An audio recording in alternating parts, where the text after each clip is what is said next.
All right, good morning, everybody. It's 8:31, so we're going to go ahead and get everybody seated and get going here. I know we've got a lot of stuff to cover today, so.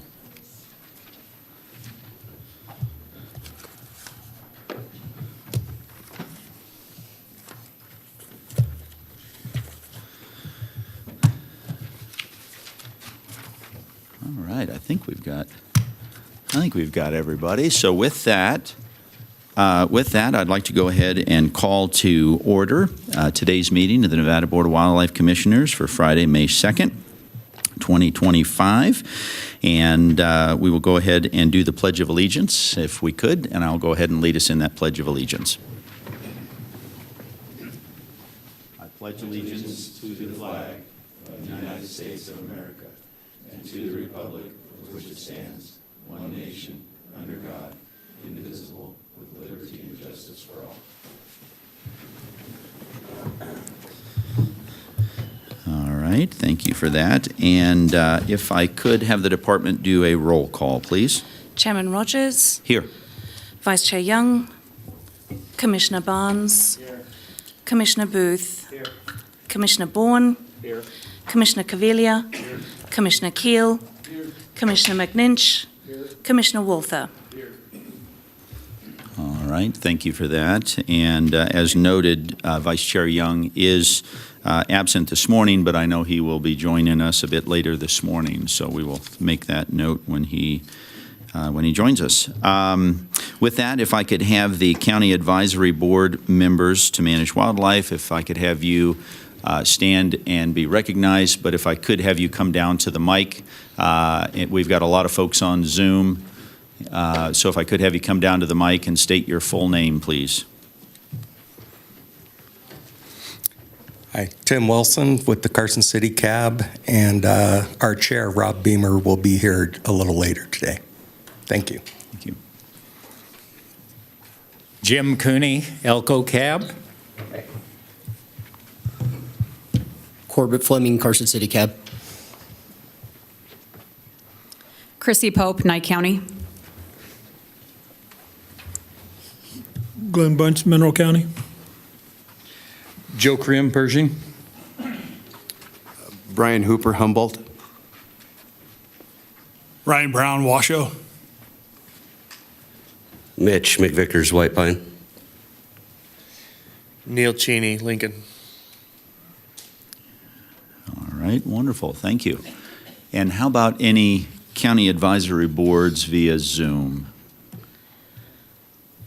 Just if we have any CAB members who need to identify themselves, if you could hover at the bottom of your screen and see a heart that says react, and you can raise your hand there. I don't see any hands at the moment. Chair Rogers. And No, all right. All right, thank you for that. So we will move on from agenda item number 1 to agenda item number 2. This is public comment period. Public comment will be limited to 3 minutes. No action can be taken by the commission at this time. Any item requiring commission action may be scheduled on a future commission agenda. Persons making comments are asked to begin by stating their name for the record. So with that, is there any public comment here in Reno? And if so, again, I'd ask you to come on down to the mic and introduce yourself.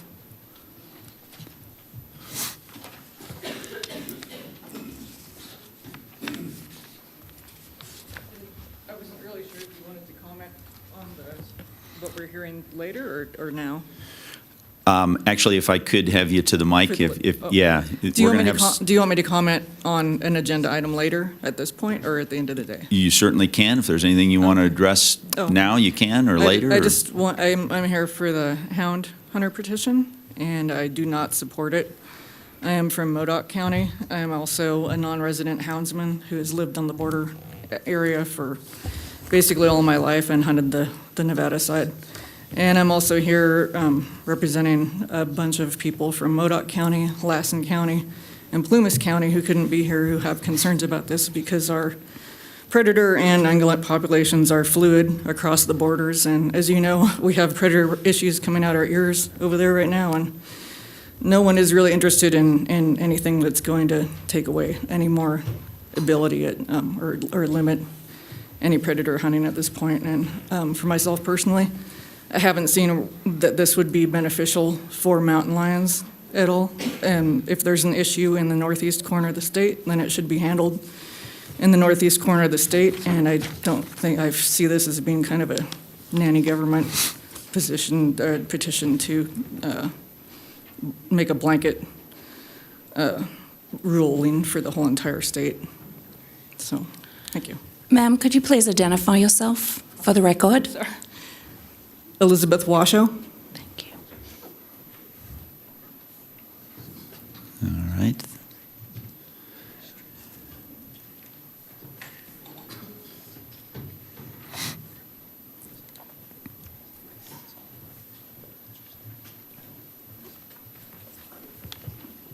Cleve Dwyer for the record. I'm here for the Hound petition. When we started this petition, we had 3 clear goals. The main one was to protect the tradition and lifestyle of running hounds, to prioritize Nevadans in managing our wildlife, and to improve mountain lion management. These priorities still remain the same, but we believe the hound hunting permit for both residents and non-residents can help us reach these goals. While the petition may not be perfect, it comes from passionate sportsmen who spend countless days in the field with our dogs doing what we love and are passionate about. We began with limited harvest data and still don't have accurate numbers showing how many residents versus non-resident houndsmen are hunting in Nevada. We need to fill this gap in data to manage non-resident pressure. New data based on harvest only, not received just days ago, doesn't reflect what houndsmen are experiencing in Nevada. A lot of resident houndsmen are experiencing different scenarios than what the data reflects. We believe a permit system would help to relieve pressure and would redistribute the harvest of mountain lions away from high-pressure areas. With that in mind, we respectfully ask the Commission to view this petition as a draft, a starting point to reach our goals. We need help from the department, fellow houndsmen, and CAB members from a committee to refine this proposal to better serve houndsmen and wildlife. If we are not able to amend our petition today, we respectfully request to withdraw our petition and work towards a revised version with the department's input. We do not feel that the border areas in our state have 5 years to spare in implementing a hound permit. We would like to get this process going, but if we need to, then we are going to pull the petition. Thank you, Cleve Dwyer. All right, thank you. Any other public comment here in Reno?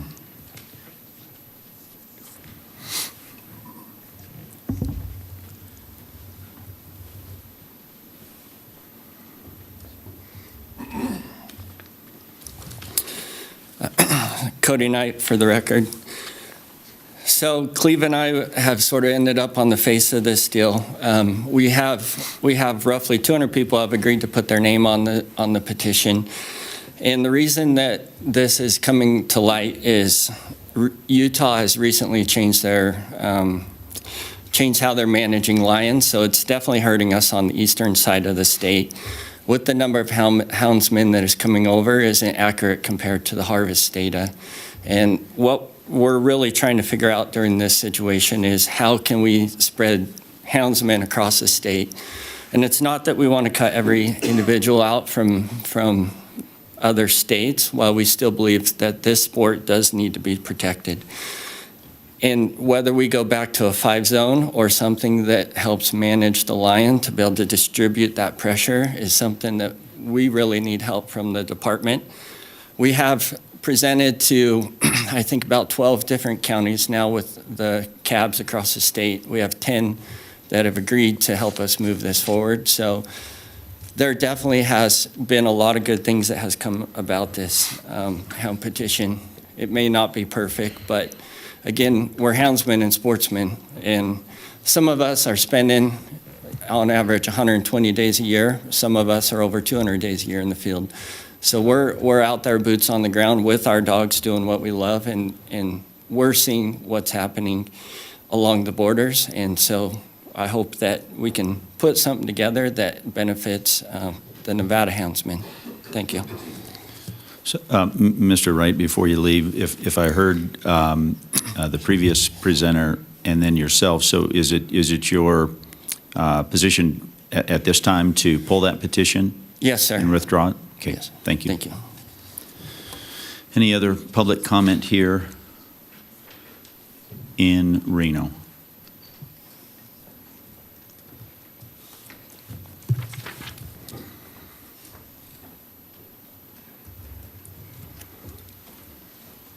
Whitney Robinson, for the record. I grew up hunting and exploring Nevada with my father and grandfather, and I was aware of mountain lions and looked over my shoulder fishing more times than I'd like to admit, but I didn't know anything about hounds or hound hunting. When I met my husband, Cody, I was quickly thrown into the world of constantly looking for cat tracks, training dogs, raising puppies, and chasing dogs many, many miles over rough terrain. The first time I saw a mountain lion up close, I was hooked. These animals are majestic and cunning, but also need to be managed responsibly. The last 6 years of my life has revolved around mountain lions and hounds, and I cannot imagine it any other way. Watching California, Oregon, and Washington ban hunting with hounds was a punch in the gut, but watching Utah classify mountain lions as a nuisance and declaring an open season made it maybe even worse than that. Now that these houndsmen can either not run their dogs in their state legally or can't find a cat track for days because the population has been wiped out, this can't happen in Nevada. I can't imagine watching my son, he's 11 months old, and he's got to his first cat tree recently, so that was very exciting. Grow up in a state where we can't run our hounds and continue this tradition. So I know we pulled the permit, but I just would respectfully request that we can get a committee together and try to figure out what's right to keep hound hunting and mountain lions alive in this state. Thank you. All right, any other public comment here in Reno?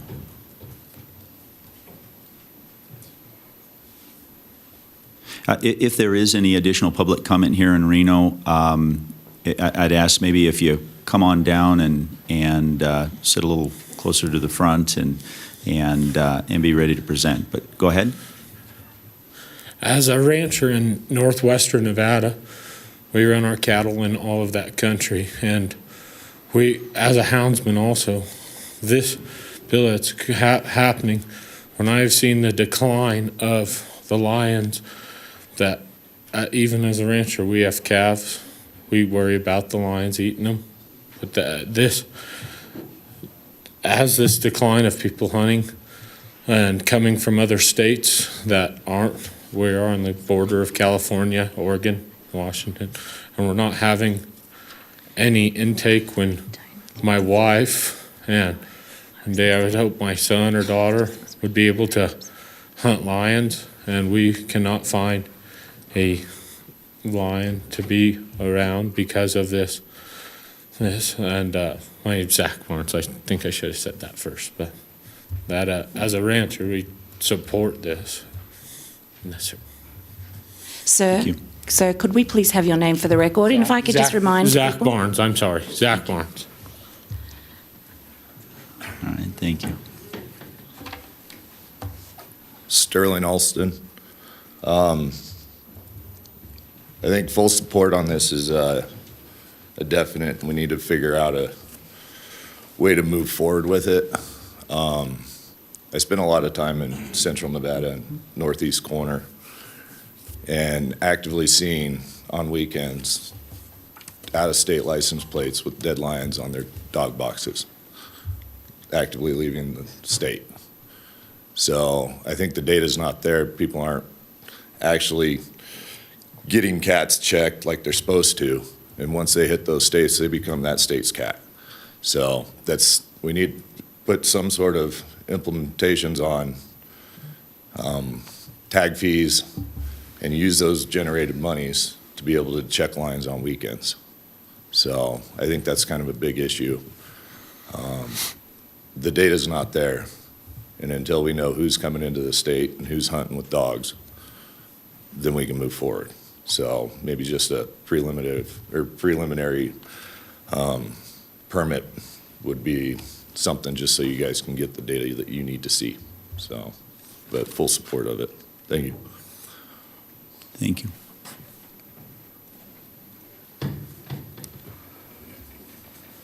My name is Matt Samuelson. I'm representing Plymouth County, California. I'm opposing this. First of all the country I hunt in Nevada, I've never seen another dog man in there, to be honest with you. If it's indeed a problem in parts of this state, I think we should address the problem areas. And then if we want to have information as far as how many out-of-state houndsmen there are in the state or in-state houndsmen, perhaps when we buy our licenses, there could be a little question on there, is this, are you planning on using dogs to hunt lions in this state when you buy a lion tag?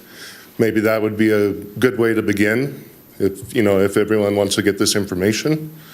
But I'm definitely opposing this tag proposal. Thank you. Tim Wilson with the Carson City Cab. We listened to Kyle's presentation at our meeting, had quite the vigorous discussion.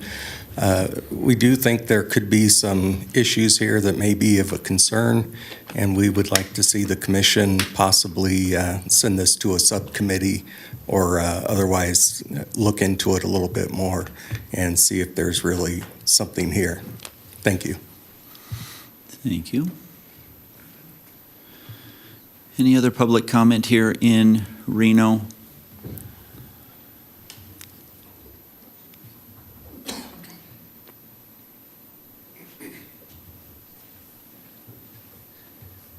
Yeah, my name's John Guess. I'm out of Lassen County. I'm opposing the bill. I do hunt dogs, have all my life. It's just a way of life for us people.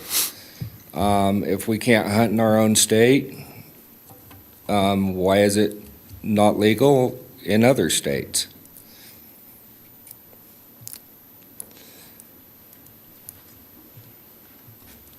Thank you. Any other public comment here in Reno? All right. Seeing none, how about any public comment on Zoom? Yes, sir. And also for those listening and tuning in virtually via Zoom, as Linda had mentioned previously, if you do have comment, if you would please hover your mouse over the heart, did I hear? Yeah. So if you would, hover over the heart if you're wishing to speak virtually, and again, state your name for the record.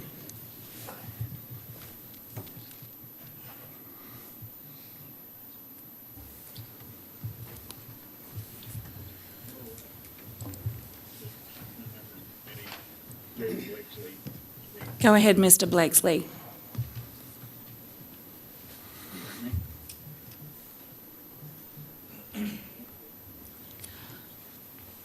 Mr. Blakesley, go ahead. Mr. Chairman, member of the committee, Joe Blakesley. Speaking on behalf of myself, I wanted to speak regarding the emerging technology in regards to hunting with thermals.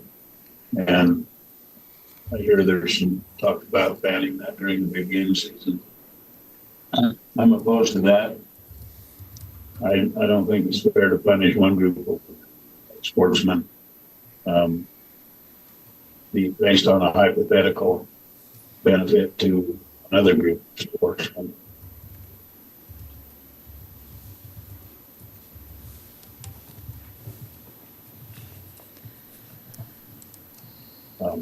I don't think we should manage one. I ban big coyote season, which sounds absurd, but I believe that banning the thermals sounds just as absurd to the coyote matter. If we agree that we've got a predator problem in the state, why would we times of the year that has potential to move the needle on that predator problem?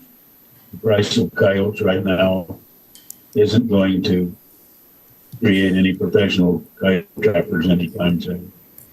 The efforts by the government are what they are. So this tool is probably the one thing that may move the needle, and I don't think we should restrict it. If the concern is that somebody's going to poach a game animal scope, there are already laws in place that against poaching big game animals. So that's all I have, and we should be fine. Thank you.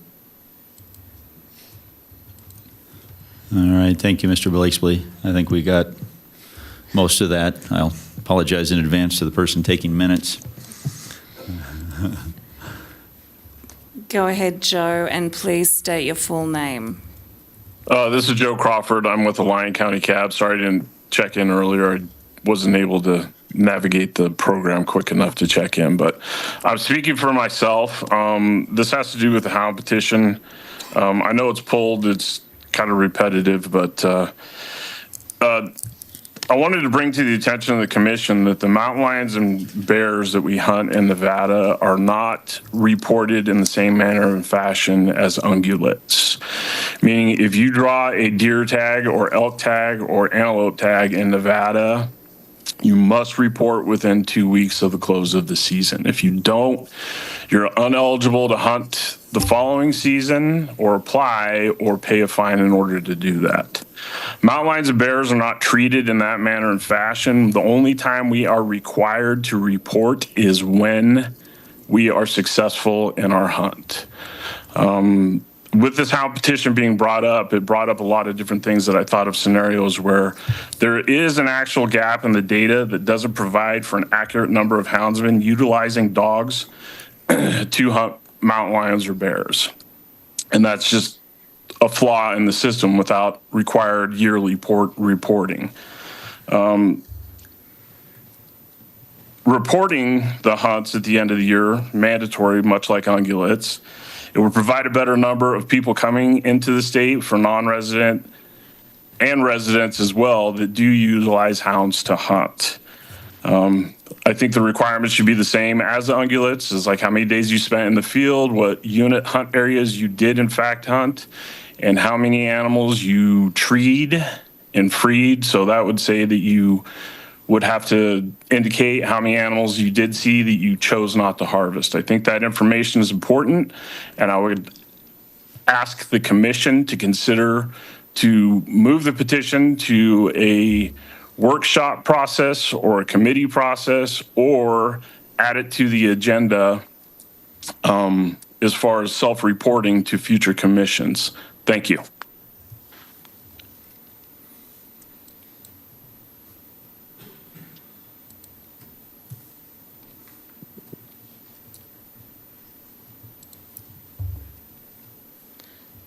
Go ahead, Pete, and if you could state your full name, please. Yeah, good morning. My name is Pete Olson from Fallon. I would just like to put my support behind Mr. Dwyer and Mr. Knight's proposal. I do think we probably need a little bit of self-policing, and I like the idea of sportsmen doing that. And like the previous speaker said, there should be some more data that could be helpful in managing the mountain lion and the hound hunters. So thank you very much. Thank you, Ms. Wright. Go ahead.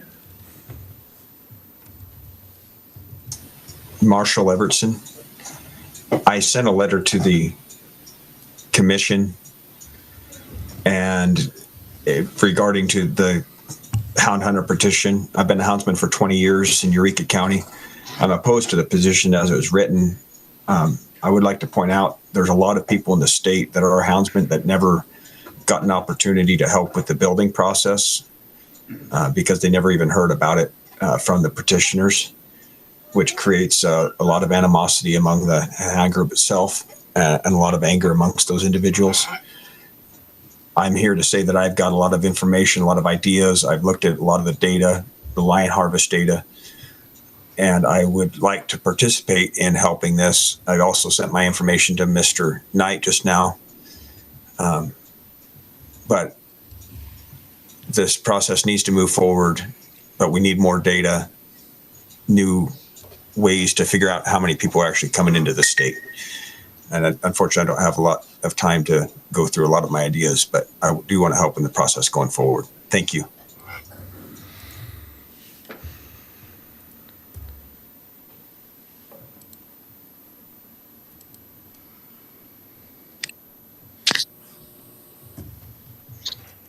Go ahead, G, and please state your full name.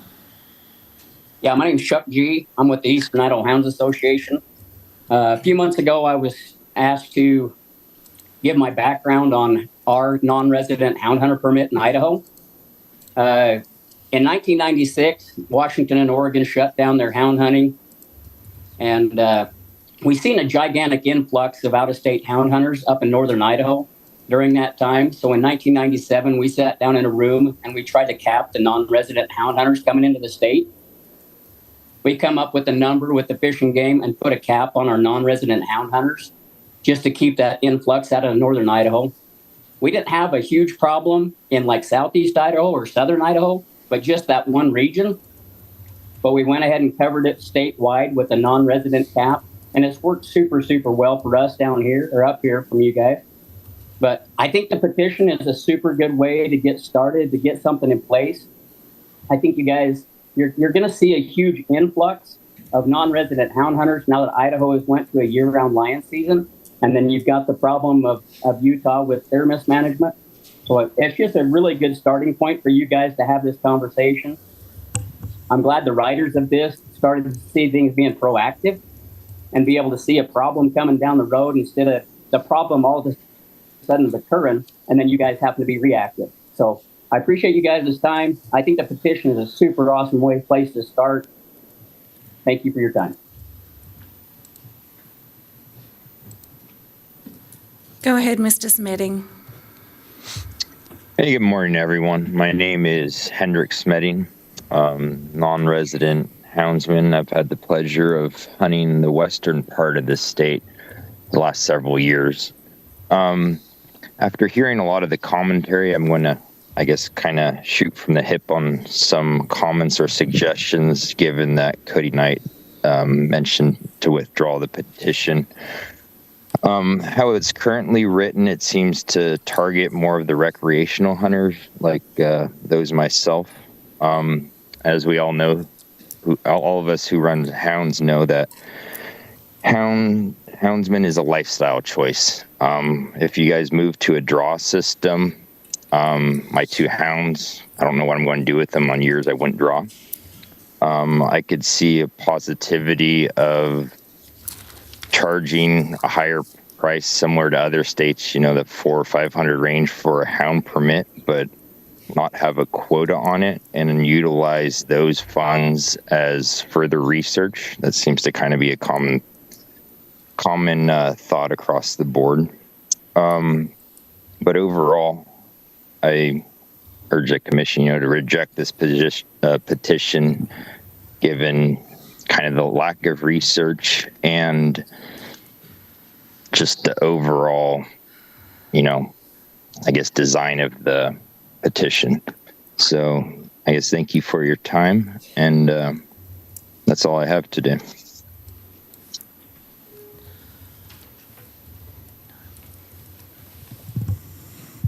All right, thank you for that. I think that concludes our public comment. So we will close out that agenda item number 2 and now move on to agenda item number 3, which is approval of agenda for possible action. The commission will review the agenda and may take action to approve the agenda for May 2nd, 2025. The commission may remove items from the agenda, continue items for consideration, or take items out of order. So with that, given everything that we have heard this morning in public comment, it looks like we are looking to, at the request of the petitioner, We're looking to remove agenda item number 8 from today's agenda. With that, any thoughts from the commission or questions? All right, yes. Is this working? Okay. I don't have any opposition to that at the request of petitioner. I just wonder if at that juncture or now we want to have a discussion as a commission on the suggestion of a creation of a committee to explore, what options might exist to get the data missing from that chunk that Cody and Cleve and others have been discussing, and if it's a flavor of the commission to either put it in an existing committee or creation of a new subcommittee to have a discussion about some of those concerns and issues and methods to potentially collect some of that missing data. All right, thank you for that. Any thoughts on that from the commission? Yes, Commissioner Caviglia? No, I think the TAC committee could fall under the TAC committee, and I mean I chair that committee. I have no problem tackling that subject. So if that's what the commission wants to do, I think we could do it under TAC. Okay, I would agree with that. Yes, Commissioner Keel? Yeah, thanks, Chair Rogers. I guess for me, it might be helpful to leave agenda item number 8 open because I think it'd be beneficial to hear from, I don't know if Jay Kramer's here, but hear the department's perspective. And I don't know if underneath agenda item 2 is the right place to do that, but I know it'd be valuable for me to hear from the department.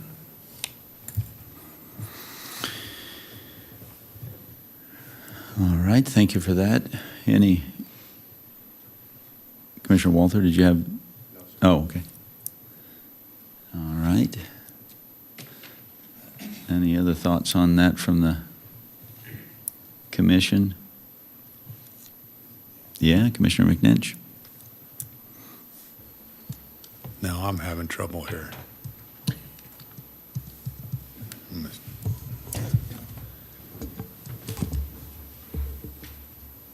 Is that on now? Or was it on before? Is it on now? Okay, Yep. All right. I guess, maybe there's an opportunity to have that conversation under division activity reports or something, possibly. I'm just throwing that out as a place to hear an update on the department's thoughts on that or something. I know it puts them on the fly a little bit, but maybe that's a way to move forward. All right. Any thoughts from the department on that? Yes. I'm not the department, obviously. All right. I'm just trying to figure out on the agenda where this is an appropriate conversation. You're talking about the agenda and the hounding petition, so I'm okay with this conversation right now. If we get into the substance of the petition itself, then obviously that needs to be under that agenda item. You could certainly, on your own, appoint to the TAC committee this agenda item for, that's your authority as the chair, so you could do that at any time. You could bring this up at the end of the meeting, but discussion on the validity of the petition obviously needs to take place at another time, or the merits of the petition. Yeah, easy enough. Thank you for that. Anything else? Yeah, Commissioner Caviglia. I'm with Commissioner Keel. I think we leave agenda item 8, and if we want to have the discussion specific to that, we could have it under that agenda item, even if it's acknowledging the petition was withdrawn and seeing if the department wants to have any discussion on it too, for as far as agenda purposes. So if I'm hearing right, as far as agenda purposes, leave agenda item number 8, but just have a presentation from the department? Well, or just in that at that point acknowledge that the petition was withdrawn, and then if we want to have any conversation with the department, we can, or even the discussion at that point related to TAC because it is specific to that. Basically, that petition started that conversation. Okay. All right. And Dagberget, I'm assuming that.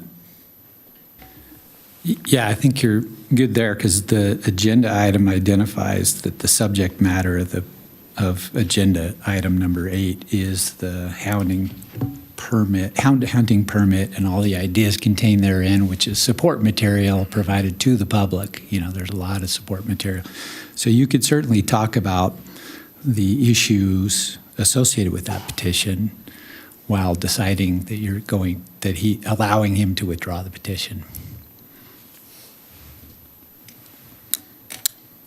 And obviously keeping that then as an action item for additional public comment and. Yeah. And you could simply at that time take action to make a motion to allow him to withdraw his petition.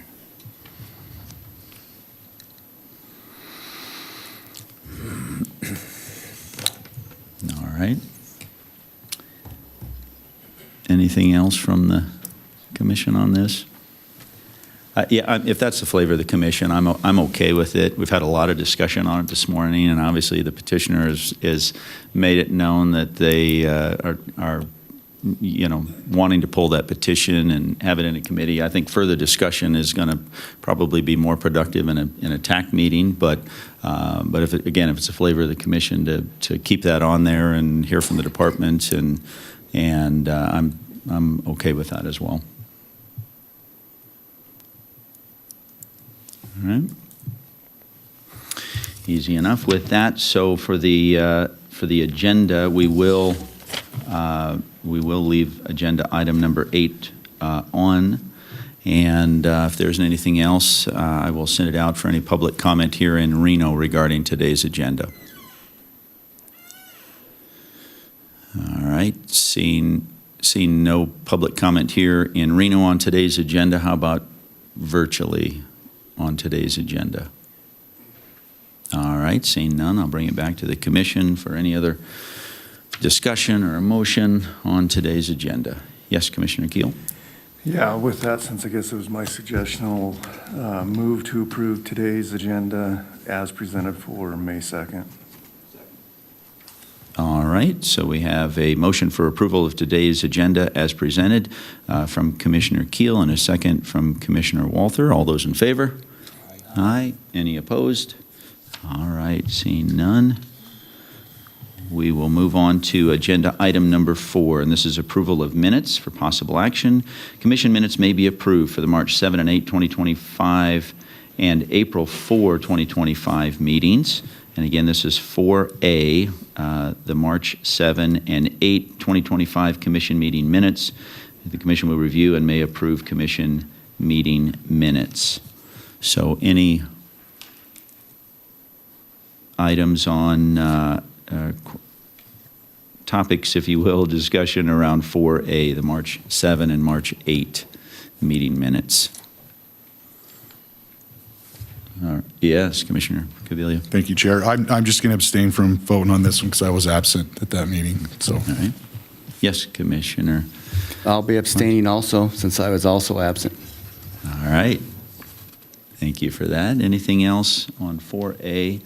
And I think we can take 4B as well and just do them all at once. Any items of discussion for the April 4, 2025 meeting minutes? All right. With that, seeing none, I will take both of these out then for any public comment on the approval of the minutes from March 7 and March 8, as well as April 4. Any public comment here in Reno?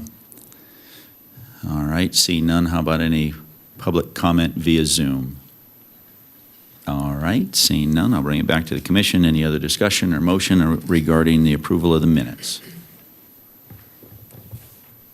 Yes, Commissioner Keel. Thank you, Chair. With that, I'll move to approve the March 7th and 8th, 2025 commission meeting minutes, as well as the April 4th, 2025 commission meeting minutes as presented. All right. And so we have Motion for approval of the minutes from Commissioner Keel, a second from Commissioner Bourne. All those in favor with an aye. Any opposed? All right, and so that approves with Commissioners Barnes and Commissioner Cavilla abstaining from March 7 and 8. All right, so closing out agenda item number 4, moving on to agenda item number 5. This is member items, announcements, correspondence. This is informational. Commissioners may present emergent items. No action may be taken by the commission. Any item requiring commission action may be scheduled on a future commission agenda. The commission will review and may discuss correspondence sent or received by the commission since the last regular meeting and may provide copies for the exhibit file. Commissioners may provide hard copies of their correspondence for the written record. Correspondence sent or received by Secretary Janae may also be discussed. So with that, any items? I think for the most part, I know we've got a ton of email communication that has been forwarded on for the record to the department, but any other items? Yeah, Director Janae? Thank you. For the record, Alan Janae. I believe everything that we have received, there's nothing new that the commission is not aware of. We forwarded on. All right, perfect. Anything else from the commissioners? All right. See none, we will move on then from agenda item number 5 and move on to agenda item number 6. And this is County Advisory Boards to Manage Wildlife informational. County Advisory Boards to Manage Wildlife members may present emergent items. No action may be taken by the commission. Any item requiring commission action will be scheduled on a future commission meeting. So with that, are there any community advisory boards here in Reno?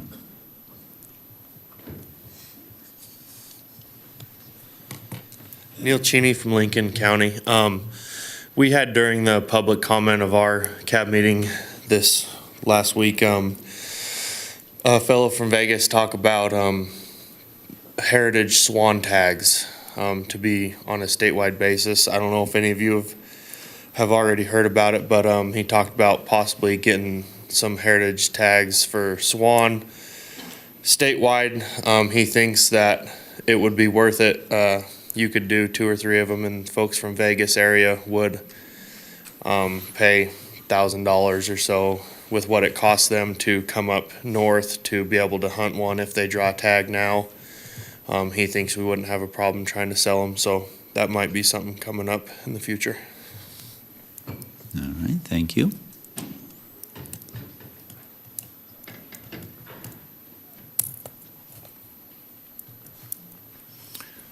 Glenn Bunch, Mineral County Cab.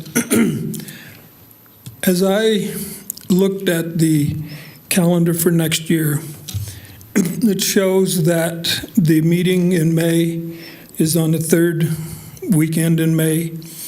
Mineral County observes and salutes Armed Forces Weekend, which is the 3rd Saturday in May. And historically, if that is when the meeting will be, I cannot be here because in one of my other jobs is search and rescue. We provide traffic control, crowd control for the event. Armed Forces Day in Hawthorne runs from Thursday all the way through Sunday. We have parades, we have fireworks, we have rodeos, we have a lot of special events. And so historically, they've held this meeting either in the 1st or 2nd week of the month. And preferably for me, 2nd week works better, but the 3rd week is definitely out for me. So if there's any way that, if that is still correct, that you would move that meeting off of the 3rd Saturday in May. Thank you. Thank you.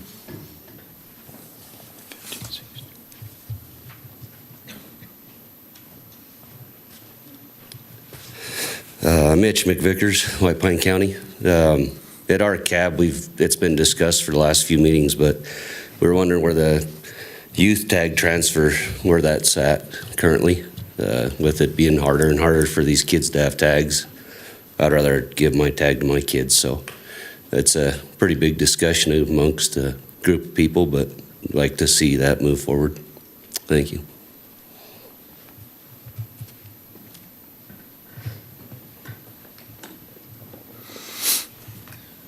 All right. Any other cab comment here in Reno?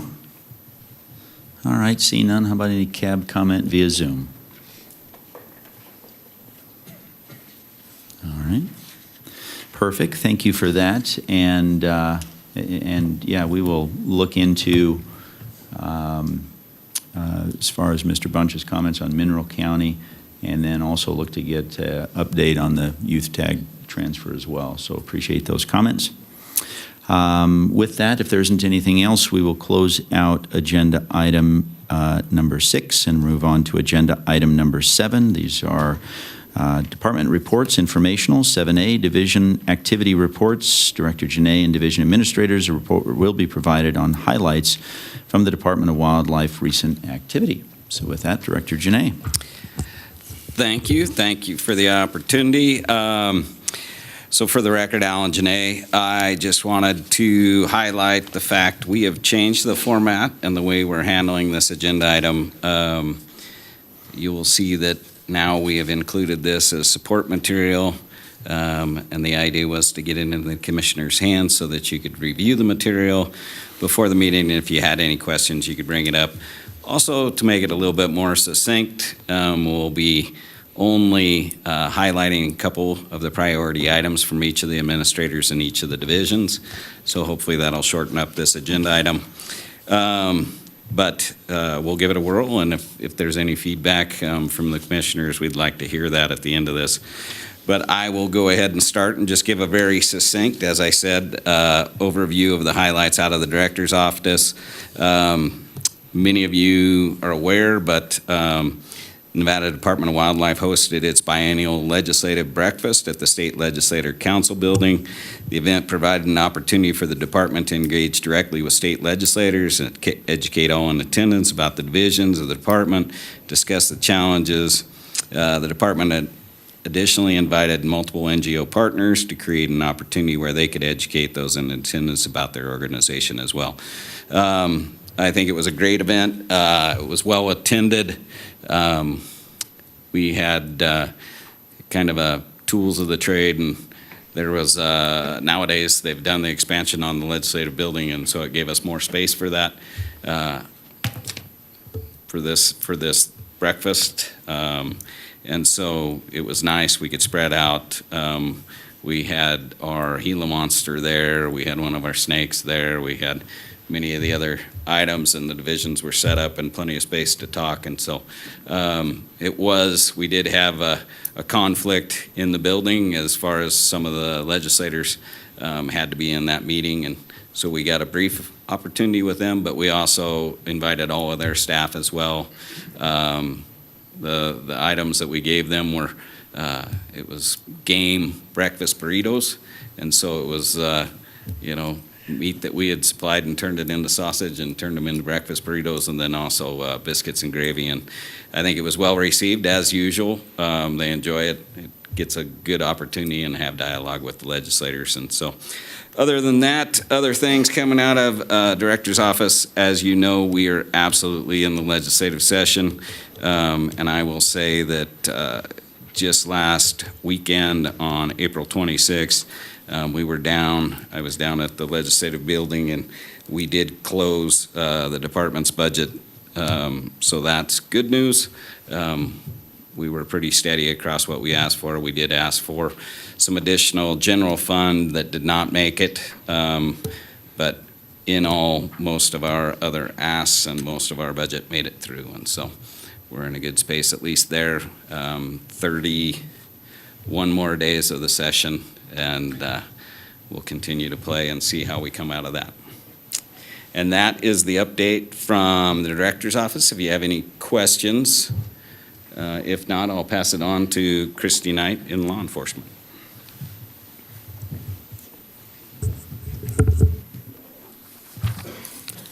Good morning, Chief Game Warden Christy Knight for the record. I want to go ahead and apologize. Mine is a bit longer than anybody else's today.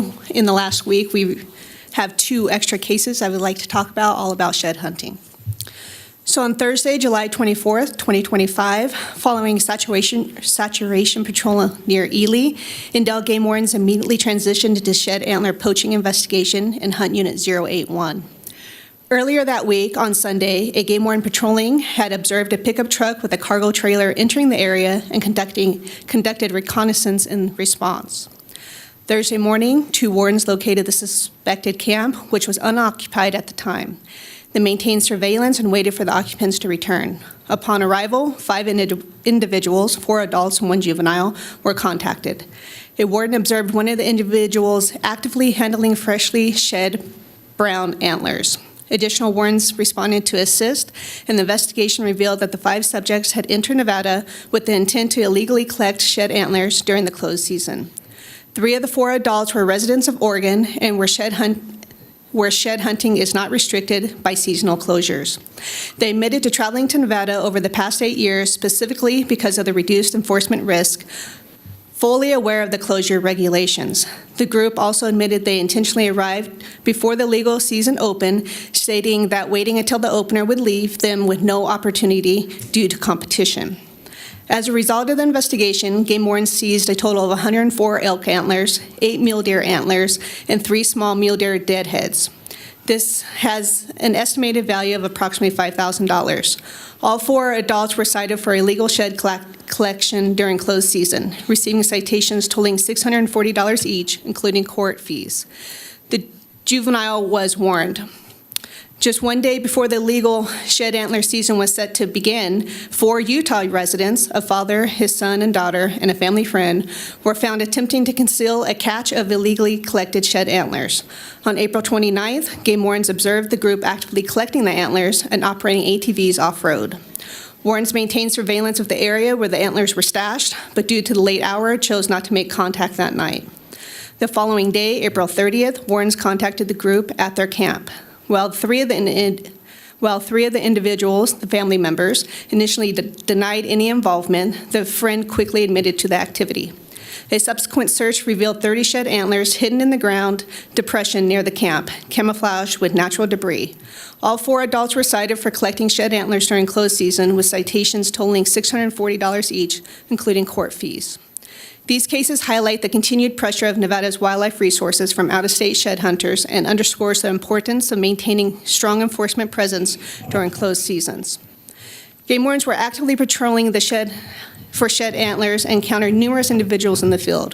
While most claimed they weren't shed hunting, 1 individual was observed on winter range, equipped with a spotting scope and binoculars, walking roughly half a mile from his vehicle. Another patrol encountered a subject in the field with a shed hunting dog marking waypoints on his GPS to come back to collect when the season was open. During a separate shed antler patrol, wardens discovered another subject in the field with a large trailer who had previously been caught in February for a similar violation and had an outstanding warrant for his arrest for the February violation.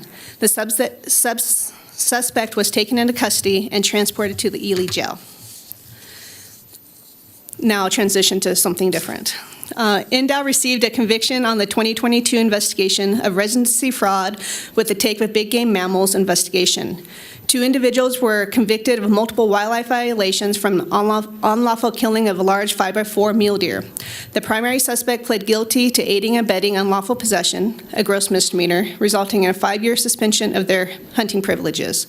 The individual also received a suspended jail sentence of 60 days, a 12-month probation period with strict conditions, and a combined loss of 36 hunting bonus points. Additionally, both individuals were ordered to pay a shared civil penalty of $4,999.99. The second individual was convicted of a misdemeanor violation, resulting in a license suspension and financial penalties exceeding $600 in addition to sharing the civil penalty. With that, I stand for any questions.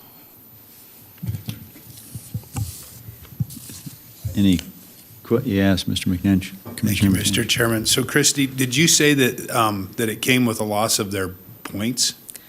Is that automatic, or is that part of the negotiation or part of the settlement, or how does that, is that in law? I mean, is that? Christy Knight for the record. I do not believe that is in law. That was, I believe, part of the plea agreement. Because, that hit me really quick. I think it's a great place to look. It should come with an automatic loss of them if they're convicted. Maybe it'll stop some of the games that are played where we're, where we're pleading out and then coming here on appeals and all that other stuff. If somebody's losing, 25 points to something, maybe that's an incentive to not do it. So I think we should look into that, to be honest with you. Mm-hmm. Yes, Commissioner Bourne. Oops. Thank you for the presentation. Can you apply that loss of bonus points to a shed antler conviction as well? Christy Knight for the record. I will have to look into that. I'm not sure. Would sure be a great deterrent. Yes, Commissioner Cavilla. Just a couple comments. I think our shed antler regulations probably our most abused one that we have in the entire state. And I honestly don't know what the fix is for it, but I think it's worth another discussion. The individual that, or individuals that Christy mentioned, we had an individual got caught in February. They were cited in February. Turn around the next month, you're right back in Nevada doing it again and get caught again. And I think maybe that's something we can add onto the TAC list, but maybe look at the shed antler regulation, because I do believe it's the most abused one of any regulation we've got. Yeah, I agreed. Thank you. Yeah, Commissioner Bourne. I agree as well. $5,000 worth of antlers for a $640 fine. The math doesn't work out there very well. All right, anything else from the commission?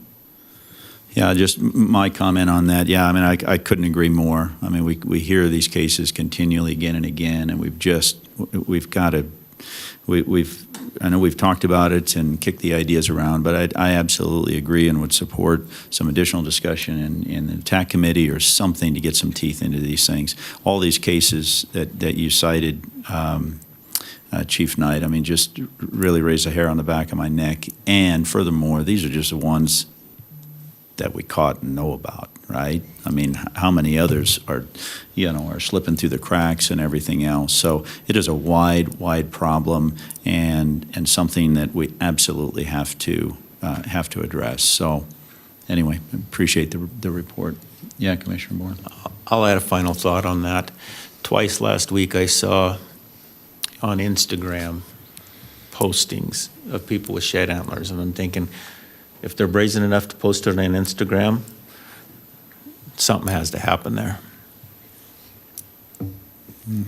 Agreed. Yes, Commissioner Walther. Yeah, I just want to echo, I am in agreement with that. I think we need to look at, our potential penalty options, as Shane stated, you got guys, you can pay the fine off with a couple sets, I think we need to have a discussion regarding potential enhanced penalties for repeat offenders. Particularly, you got guys, you're getting caught and you're coming back and just keep doing it. So I think, this shed antler thing's it's not new. It's been out there a while. So it's not like we have people that just didn't know, and particularly in the case with the repeat offenders. And I think we just need to have a more robust discussion about what our potential options are to try and thwart some of that behavior. Mm-hmm. And with that, Chief Knight, obviously you folks live it, see it every day, right? I get the reports and your presentations. So as we get into these conversations, we're certainly going to lean on yourself and your wardens for ideas and thoughts on how we start to implement some things that'll maybe deter some of these activities. So we'll look forward to your input as well. Yes, thank you. All right, thank you. Good.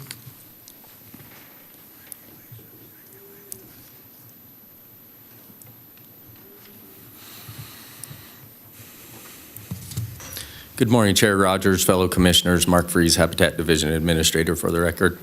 For Habitat Division highlights, first into our water development program, water hauls in the Bear Mountains were completed the week of March 17th using Nevada Division of Forestry helicopter and crew, in addition to the Endow crew.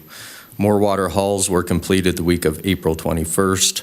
That brings our total since December to 122,000 gallons of water hauled to guzzlers in southern Nevada by helicopter. In addition, we've hauled another approximate 25,000 gallons on the ground. So almost 150,000 gallons of water have been hauled so far. Based upon the ranch bot monitoring systems, just this week I looked at it.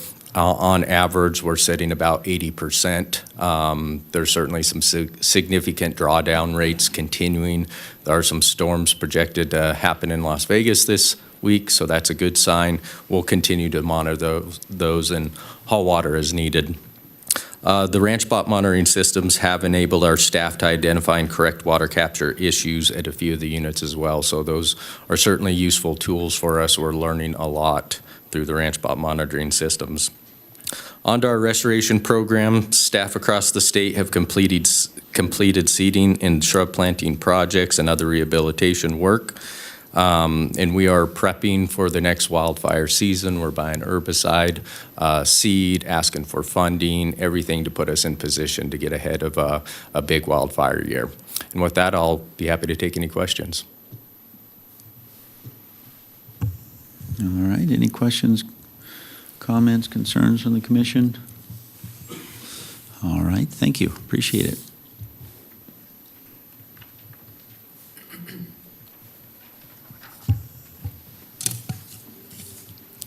Good morning, Chairman Rogers, members of the commission, Sean Espinoza, Game Division Administrator for the record. Sure glad Administrator Freeze had to follow Chief Knight there. In Game Division, of course, we've been busily working on quota development and status reports and so on and so forth, but we held a meeting in Reno to review big game population models and resultant quotas. April 8th and 9th, members of the director's office also attended that meeting. This was a comprehensive meeting where staff took a deeper dive into our various models for each species, considered management guidance thresholds, and also tried to account for various social dynamics. Pertinent Game Division staff coordinated on upcoming desert bighorn translocations. We evaluated results from recent pre-sampling efforts conducted in several potential mountain ranges where translocations were considered. Based off serology and ELISA testing of younger age class animals, the current plan is to move up to 50 sheep to the Tobin Range in Pershing County, up to 60 animals to the Cortez Range contingent upon NEPA compliance, and up to 30 to 40 sheep to the state of Utah from the Muddy Mountains and Black Mountain herds in southern Nevada. And more on that will be discussed in agenda item number 19 tomorrow morning. With that, I'll stand for any questions. All right, thank you for that. Any questions, comments from the commission? All right, seeing none. Thank you, Mr. Espinoza. Yep.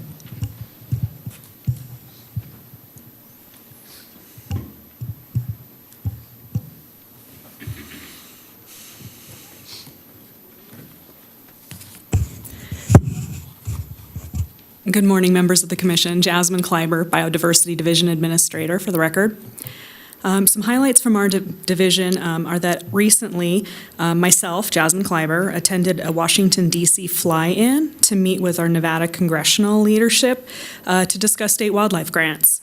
These grants support biodiversity division programs as well as the native fish programs under fisheries at NDOW, and these are determined by annual appropriations by Congress.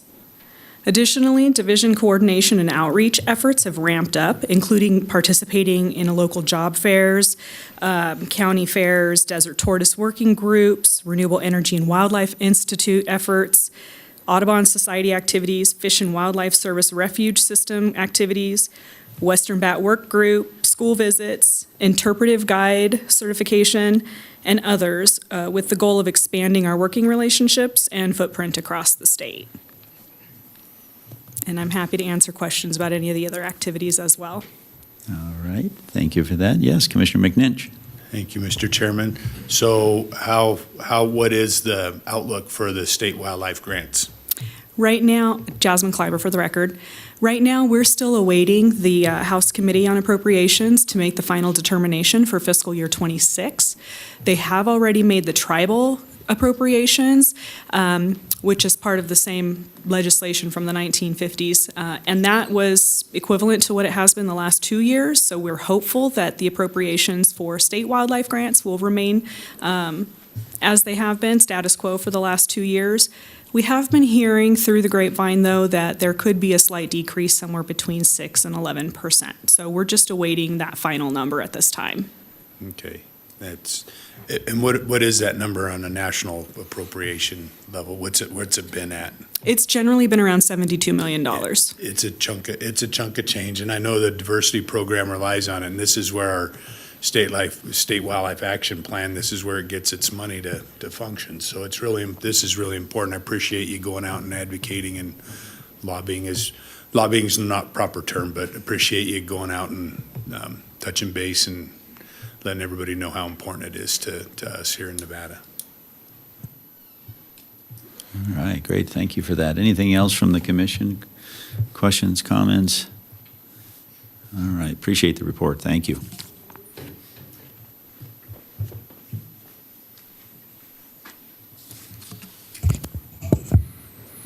Morning, Chairman Rogers, Commissioners. For the record, Chris Cruikshanks, Fisheries Division Administrator. A couple highlights from our division. In late March, the Fisheries Division held its biennial coordination meeting at the 4-H Camp Alamo in Pahranagat Valley, Nevada. Field time was spent conducting surveys and visiting several sites that are home to various native species in the region. In addition to divisional coordination and standard operational updates, Doug Nielsen from Con Ed gave a fantastic presentation on communication, public relations, and media affairs pertinent to our field personnel. This event has proven to be invaluable in the realm of information sharing, team building, and camaraderie. And my additional item, after a noticeable decline in observed fish at Devil's Hole throughout the early part of this year, an emergency dive was conducted in late February that resulted in a count of just 20 fish, the lowest number ever recorded at Devil's Hole. 2 separate earthquakes in the Western Hemisphere in December and February produced wave action that scoured the shallow shelf at the hole that is crucial for breeding and feed production. A total of 20 fish were subsequently transferred from the Ash Meadows Fish Conservation Facility and stocked at Devil's Hole. The biannual spring survey resulted in a count of 38 fish, which indicates post-stocking survival. However, larval and early life stage fish were still absent. And I'll stand for any questions. All right, yes, Commissioner Keel. Yeah, thank you, Chair. Yeah, Chris, didn't we just see at Devil's Hole, like within the last couple of years, the all-time high of somewhere close to 200? And I guess maybe the secondary question would be, how many backup fish do we have at Ash Meadows? That's a great question. Chris Cruikshanks, Fisheries Division Administrator. Yes, you're exactly right. Just about a year ago, our count at Devil's Hole was an all-time high there. As you guys probably know, earthquakes in all parts of the Western Hemisphere will express themselves in Devil's Hole. What that does, it creates wave action on that shallow shelf, which scours that shallow shelf where those fish breed, and it removes the food that the fish feed on.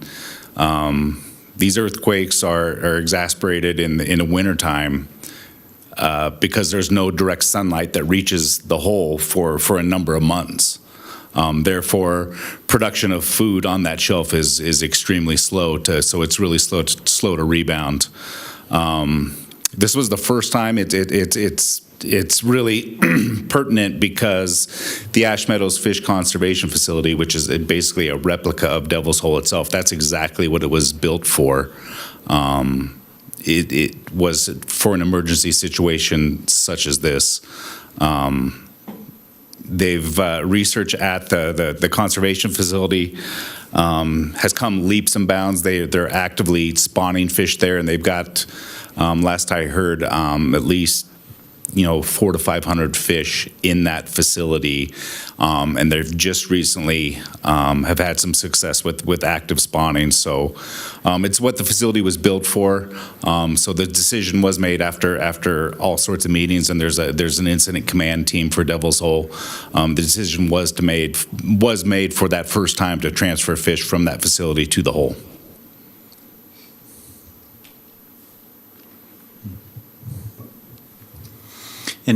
And is there adequate supply at the facility that you're spawning at? I mean, has that been successful? Yeah.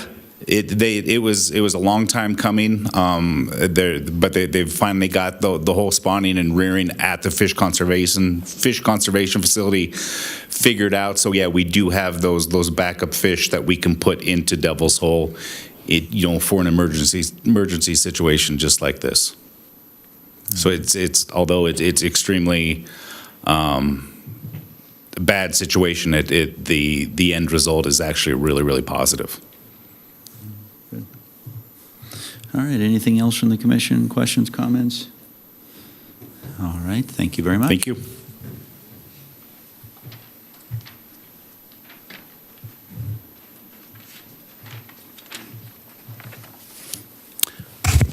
Good morning.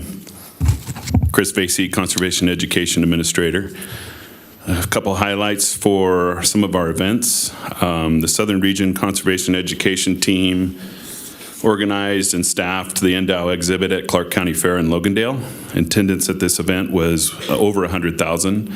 The exhibit included a catch and release fish tank, an indoor archery range, license sales, booths, and wildlife education, urban wildlife, boater education, hunter information, volunteering with Endow, and Fisheries Division and Aquatic Invasive Species. All represented were the Fraternity of Desert Bighorn, the Las Vegas Woods and Waters Club, and Wildlife Habitat Improvement of Nevada. The value of donations that came in from in-kind is more, for just the exhibit alone, was over $22,000. Wynn purchased bluegill for $3,599 and donated them for the catch and release fish tank. The Fraternity of the Desert Bighorn paid $1,000 for a publication for Wildlife Passport. A total of 65 volunteers donated 938 hours and drove 10,000 miles while helping staff at the event. The estimated value of their time and mileage is over $47,000. So this is great in-kind match for us. Full-time Endow personnel involved in the fair, Endow 51 from across all divisions, and a total of 160 people made this event happen. And this is over a 6-day event, so it's a long haul and a lot of work. Another highlight from our education, Endow Safe Boating Campaign was recognized at the International Boating and Water Safety Summit last week in Phoenix, Arizona. Our statewide boating educator received the Communication Award for Communication Excellence in Boating and Water Safety and Public Outreach. And I stand for any questions. All right, thank you for that. Yes, Commissioner Booth? Hello. Yes, sir. I understand you're retiring. Is this your last meeting with us? I may have one more. Oh, okay. Yeah. Well, I want to thank you for everything you've done for the department. I did show Mr. Janae in the newspaper, for those who get a newspaper, how to apply for a Nevada big game hunting tag that was presented, and I thought it was very helpful for those in our community in Winnemucca, so thank you. You bet. And good luck to you. Thank you very much. I'm sorry, what was that, Commissioner? Any other Did you say questions? It was a newspaper? Oh, interesting. All right. Thank you for that.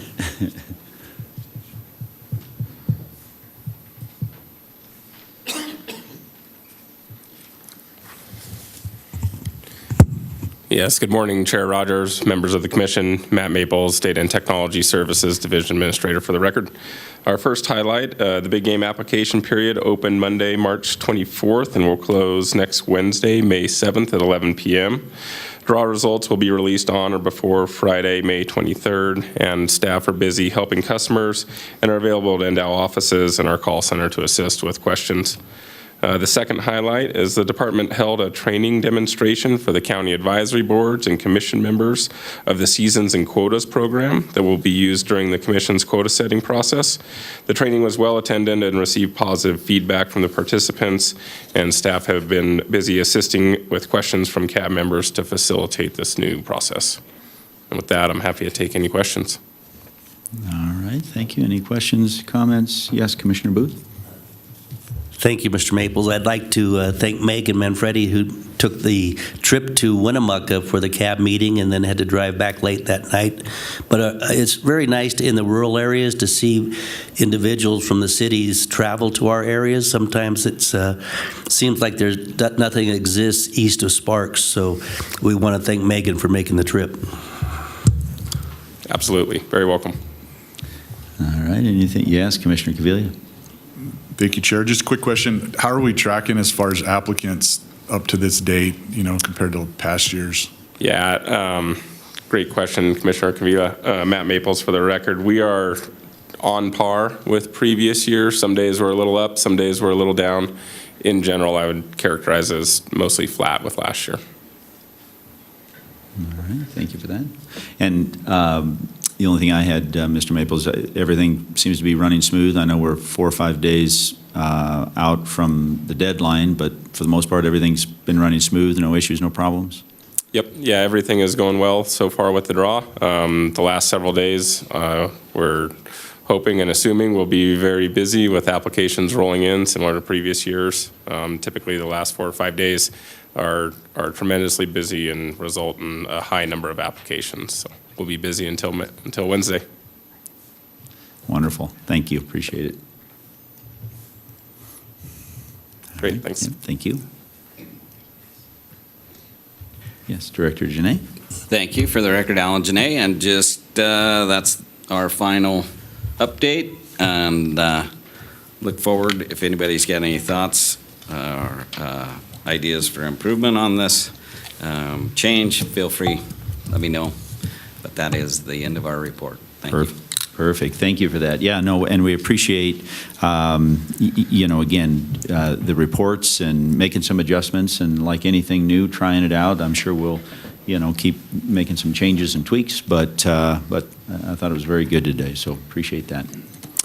With that, we will move on to Agenda 7B, and this is litigation report. Deputy Attorney General Craig Burkett, a report will be provided on Nevada Department of Wildlife litigation. So once again, I know you guys are busy, so I'm going to make it very quick. I have one active piece of litigation. We have ongoing, as I mentioned, issues with water appropriations, but mine is we're waiting for a Supreme Court brief on the Pershing County case regarding that temporary diversion to the reservoir, South Fork Reservoir, and that is really it. I just want to quickly mention, it is an issue of importance to this state that there was a decision issued about a month ago in the Corner Crossing case in Wyoming. That case, the result of that decision from the 10th Circuit Court of Appeals found in favor of the individuals who had crossed that corner from 2 public corners, and found that that's not a trespass under what's called the the Unlawful Enclosures Act, which is a federal act, which was created in 1885, a very rarely consulted or used act. And the court did find that the federal law preempted state law, which means that federal law controls on the issue. What's the relevance of that to Nevada? Well, it's a persuasive case for Nevada. It's not binding on our courts. But what it does say is, based on that decision, federal law should control on that issue, which means that it would be lawful to cross these corners in Nevada. Again, as long as you're not on private land, as long as you're stepping and finding a survey marker, a survey pin from one corner to the other. Again, it's persuasive authority. It's not binding precedent on the state of Nevada. I know you guys are busy, so I'll stop on that. I've been working on that issue for quite a long time now, and we're going to present on it to WAFWA. I am going to present on the issue to WAFWA. Anybody who has questions about that, feel free to ask me at any time, now or later. I know you guys are busy today. All right, any questions from the commission at all? I'm just curious, Dag Brigette, has there been any cases brought in the state of Nevada? There around has the corner not. crossing? If you remember, I think I presented to you guys 2 years ago on this issue. There was a legislative bill that proposed to create a permanent easement on these corners. It did not pass. There's, of course, issues as it relates to private property of taking, right? The argument could be that you're taking property that is private, and so there could be lawsuits that stem from that. The easiest result is this federal preemption issue. But yeah, I mean, I'll tell you that personally, I've working on some programs for how to work with that, creating relationships between private and public on these corners, and working with some others. That's outside of my job as a department or AG employee, and the department's okayed it. But we are working on this issue to try and find some solutions for state of Nevada and the other states in the Ninth Circuit to try and work through these issues without conflict. The concern is conflict. Mm-hmm. Yeah. All right, good. Thank you for that. Anything else from the commission? Any questions, comments? All right, seeing none, we will move on then to Agenda 7C, and this is Emerging Technology Committee Report. Committee Chairman Tommy Caviglia. A report will be provided on the recent Emerging Technology Committee report. Commissioner Caviglia. Thank you, Chair. So the Emergent Technologies Committee met on Monday. We basically had 3 items of discussion. The first item was regarding thermals and night vision, the current regulation. And what came out of that committee, the committee recommended to forward to the commission for further discussion at the commission level. The committee recommended increasing the fines and penalties associated with the violation to the maximum allowed. We also discussed adding a season to the use of thermals and night vision, basically doing a ban during the big game season. So the department's gonna, I guess, clean up some language there at the direction of the committee, and then that'll be at a commission meeting in the future. The second item was regarding trail cameras, and the recommendation of the committee was to adjust the trail camera season for transmitting or non-transmitting to July 1st, so we won't have the break. And then also on the trail cameras as well, to increase the penalty and fines to the maximum allowed per violation. So that will be coming to the commission, future commission meeting. And then we also discussed allowable sonar units for fish finders. So fishing kind of got some love, but we were looking at some of the emergent technology on fish finders, and the committee had asked the department to maybe look at some language to prohibit some of the. There's some technology there where you can physically watch your bait and watch the fish in real time while you're fishing. So it's going to be where the commission wants to draw the line at the technology on the fishing side as well. So that's still at the committee level. So the committee will be looking at it at a future meeting. And then one other item that came up that we are going to discuss is we have the technology now where there's rangefinders and binoculars out there where you can basically pin a location across the canyon or anywhere and utilize that. You can utilize that information for hunting. So the committee is going to take a look at that at a future committee meeting and determine if we think that's where it warrants a discussion at the commission level in the future, and a prohibition on that technology as well. So those were the main items we discussed. All right, thank you for that report. Any questions, comments from the commission on the Emerging Technology Committee? All right. Yeah, oh, Just okay. getting ready. All right, getting ready to get ready. The only comment that I would make is I do serve on that Emerging Technology Committee along with Commissioner Cavilla, and I'm really glad that we have formed this committee. We all probably need another committee and another meeting about the meeting, like we need a hole in our head. However, it has been so eye-opening to me, the advancement in technologies and just how far people will push the envelope when it comes to the various technologies that are out there today. And stuff is changing every single day. And again, the great lengths that people will go to abuse some of these technologies is a bit mind-numbing to me. So Chief Knight and others with the department have been great. Again, this is a new committee, a new thing for us, so we're kind of learning as we go.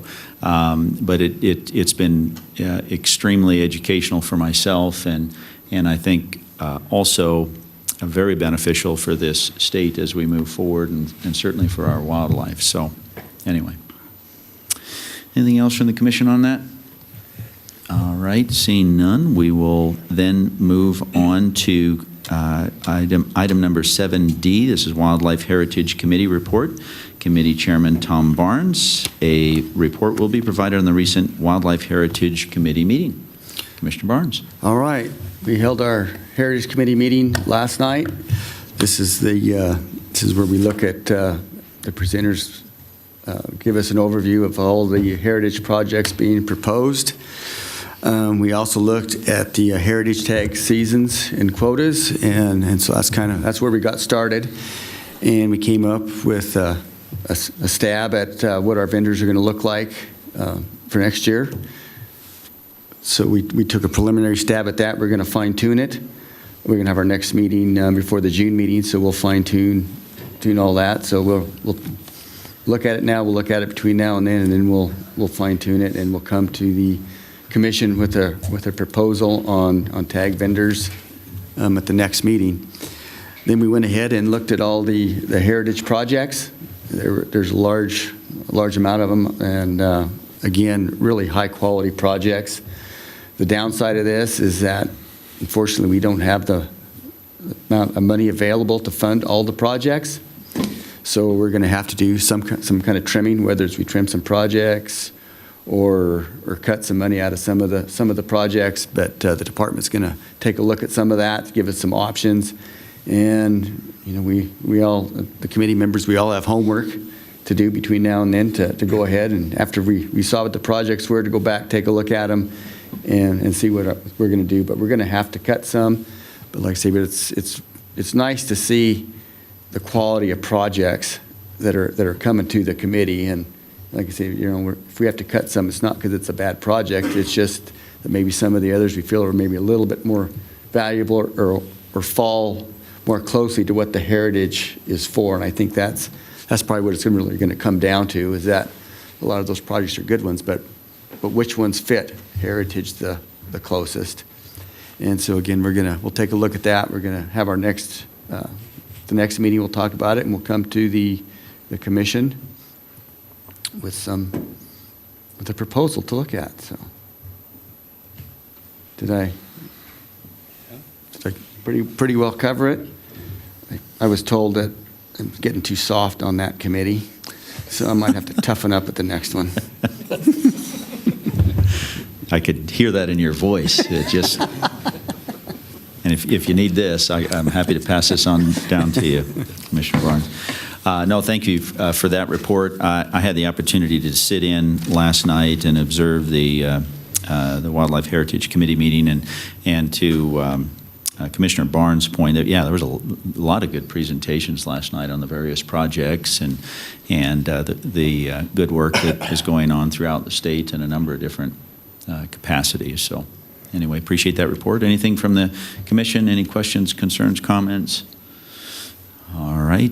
Seeing none, we will move on to then 7E. This is Habitat Research and Management Report. Committee Chair Tom Barnes. A report will be provided on the recent Wildlife Heritage Habitat Research and Management meeting. All right. Well, this falls kind of under the Heritage Committee too, and so that was the next agenda item. We were This is something fairly new that comes from the, it was part of the predator money that the people marked for habitat and research. So we looked at the project proposals there. It had to I have to kind of change gears in the middle of that because everybody knows that heritage is for habitat improvement, and as far as it's in the dirt stuff. And so I'm not a big research fan on heritage, but this is, and so this is where some of these projects come. So I have to kind of change my mindset a little bit. But again, there were some good projects presented. We do have there's some money left available to us, and the public comment period, we did hear there's a potential other project to look at. So we're going to have more discussion on this as well. And like I said, this is the first time, so I think, as we go along, we're going to get this fine-tuned so we can get a better handle on that. And, there was a little bit of discussion that, that maybe something that doesn't fall within the heritage purview will fall into this. And so I think, like I say, as we go and this progresses, that we're all going to find where everything fits the best. So we'll take another stab at this again before the June meeting. We'll have something at the June meeting again. All right, perfect. Thank you for that. Any questions on that from the commission? Comments? All right, seeing none, we will move on then to agenda item 7F, and this is Habitat Status and Trend.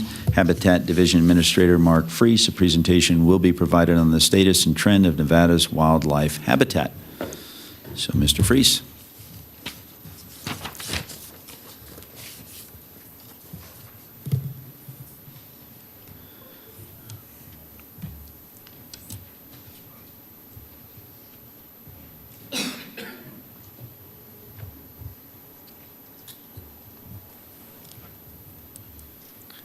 All right. Good morning, Chair Rogers, fellow commissioners. Mark Freese, Habitat Division Administrator for the record.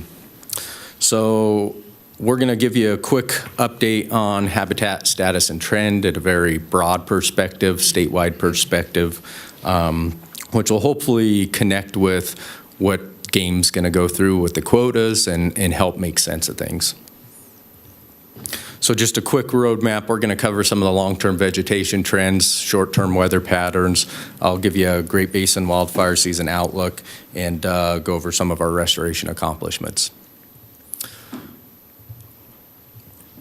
You've seen this map before. This is from a RAP data set. It's an eco-state model that's been in use for 5-10 years.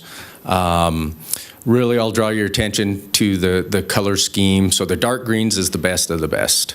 We've got productive perennial bunch grass, forbs, shrubs.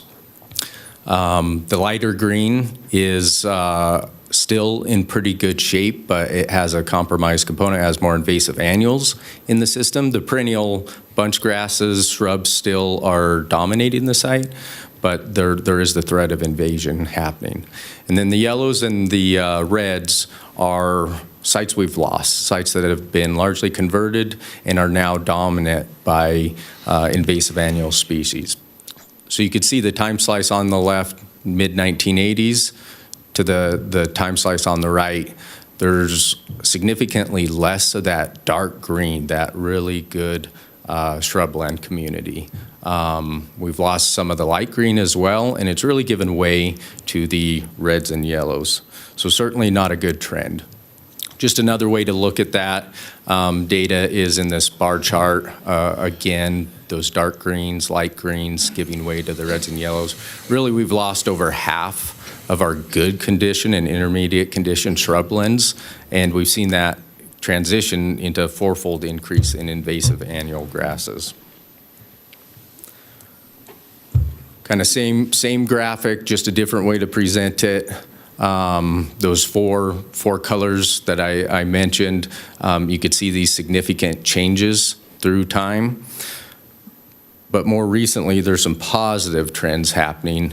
You could see we actually made some gains. So the blue bars, the mid-1980s, and then our most recent time slices, 2019 to 21 in orange, and 21 to 23 in green.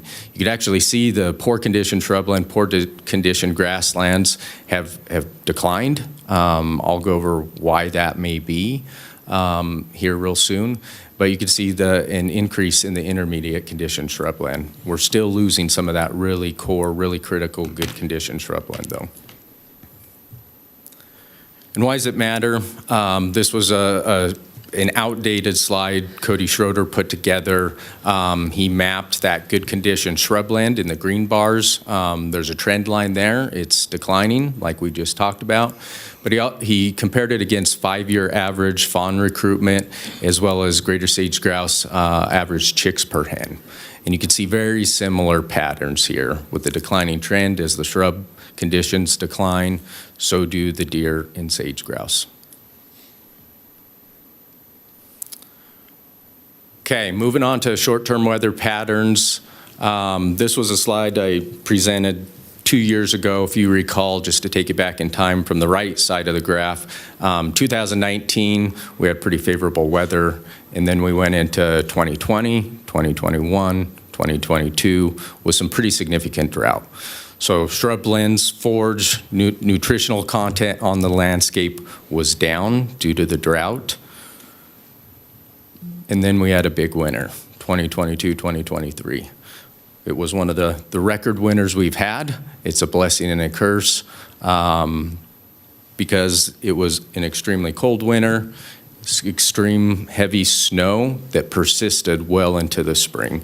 And we had loss on the landscape, wildlife loss, with animals likely being in poor body condition coming out of that drought, going into a really significant winter. And now we'll fast forward this year. This was a headline came across for the first time in 25 years. California has had a snowpack trifecta, basically in the Sierras, and we've seen much of the same. So we've had above average precip snow conditions the past 3 years. I'll show you some of that information, which is done wonders for our habitat. I think that's why you're seeing some of the short-term gains in that eco-state data. So taking you back, this is 2023, that really heavy winter. This is snow water equivalent mapped across the landscape in April. This is 2024. You could see we're average or well above average both these years. And this is our most recent. You can see for much of northern Nevada, we continue to be above average. There is some issues and drier conditions in southern Nevada. You could see Spring Mountains down there, as well as some eastern Nevada. Same thing, but looking at water year-to-date precipitation, you could see 2023 was a big year. This is 2024, again, above average. And this year, for most of northern Nevada, we are well above average. So southern Nevada, we do have some challenges. We've talked about that, having to deal with the bighorn sheep captures, water hauls, but most of northern Nevada, we're in pretty good shape. Just to look at the precipitation by month, going back to October, we've had some good months, mostly good months, but we've also had some pretty poor months like January.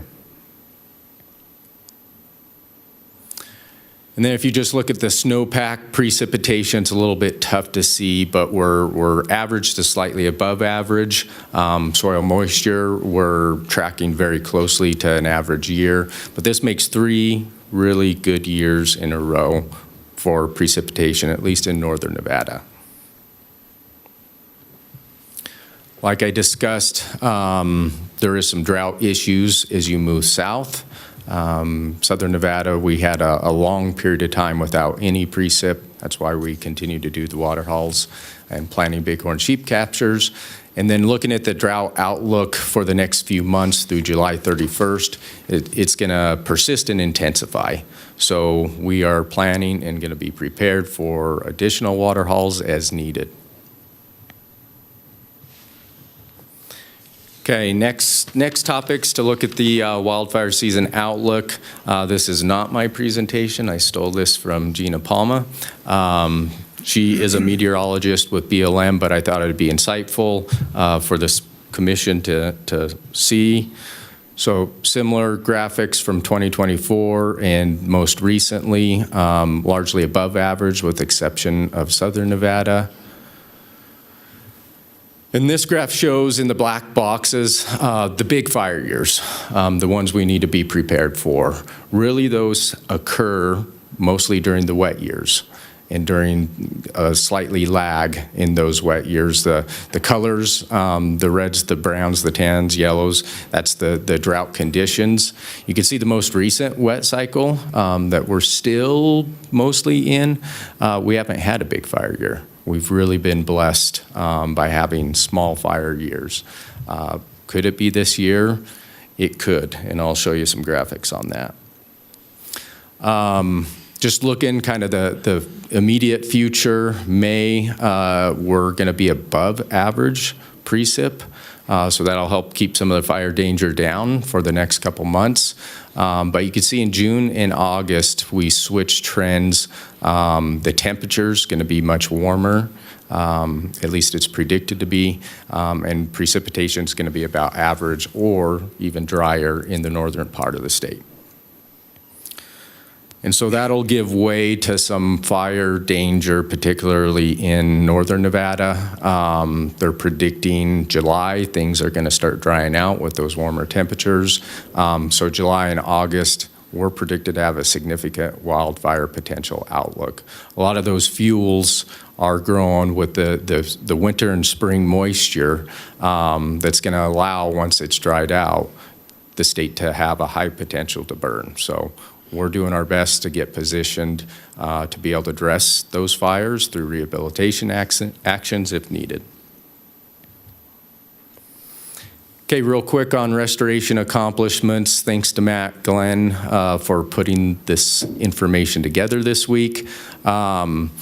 So in 2024, these are our best estimates to date. They're likely underestimated, but we have logged almost 68,000 acres of fire rehabilitation efforts at a cost of nearly $1.6 million. We've treated or removed pinyon juniper trees from sagebrush habitats on over 3,000 acres at a cost of over $500,000. And this year was a pretty significant year in terms of spring meadow riparian protection. We implemented 887 acres, and that's over 67,000 acres of linear feet of fence around some of these important ecosystems at a cost of nearly $1 million. Bringing our total since 2017 to over 700,000 acres of wildfire rehab at a cost of nearly $17 million. Over 56,000 acres of pinyon juniper removal at $5.5 million, and about 2,800 acres of spring meadow riparian enhancements. That's over 240,000 feet of fence. And most of the time on these fence projects, they're not your standard barbed wire fence. They're a pipe rail system, very durable, permeable to wildlife, very expensive. But they do a really good job to protect the resource, allow the wildlife access, and so we choose to make that investment. I talked a little bit about wildfire acres the last 3 years. You can see 22, 23, 24 there, and then the total compared to our NDOW restoration accomplishments. It's these low wildfire years that allows us to really make some strides and get ahead and treat burns that are 10, 20 years old, infested with annual invasives, and then seed, and to try and get them in better shape. So we as a department have certainly made some strides the last few years. You can see our total treated acres much higher than what has burned, and that's just our accomplishments. If you pair that with BLM, Forest Service, our partners, I do believe we've made some ground. I think the combination of restoration efforts on the landscape as well as the good precip years have enabled us to move the needle a little bit, as shown in some of those graphs where we're seeing some reduced invasive annuals and better intermediate condition shrublands. With that, I just want to say we have great staff, awesome biologists that tackle a lot of this work. We in Habitat Division have certainly seen quite a bit of turnover and change in the past couple years. Despite that turnover and change, you could see the amount of acres restoration work has not dipped. We've actually maintained that number. So when we are fully staffed, I do believe we'll be able to increase the pace and scale to some degree. And with that, I'll take any questions. All right, thank you for that. Any questions from the commission, comments? I thought it was I thought that was a great report. I appreciate you doing that. You mentioned the fire danger that is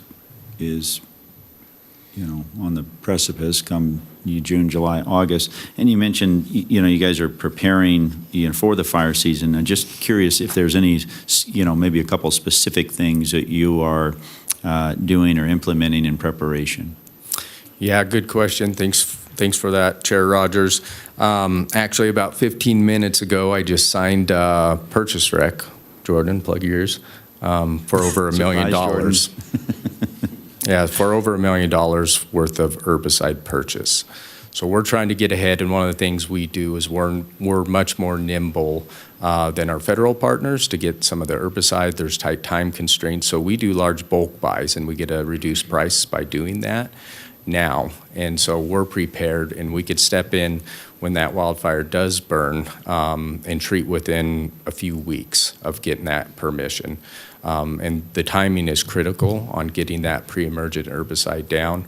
So we're in a position we'll step in, we'll treat roughly 30,000 acres a year, and then we work with the BLM who will come in and then seed the following fall. And that's been a real effective strategy.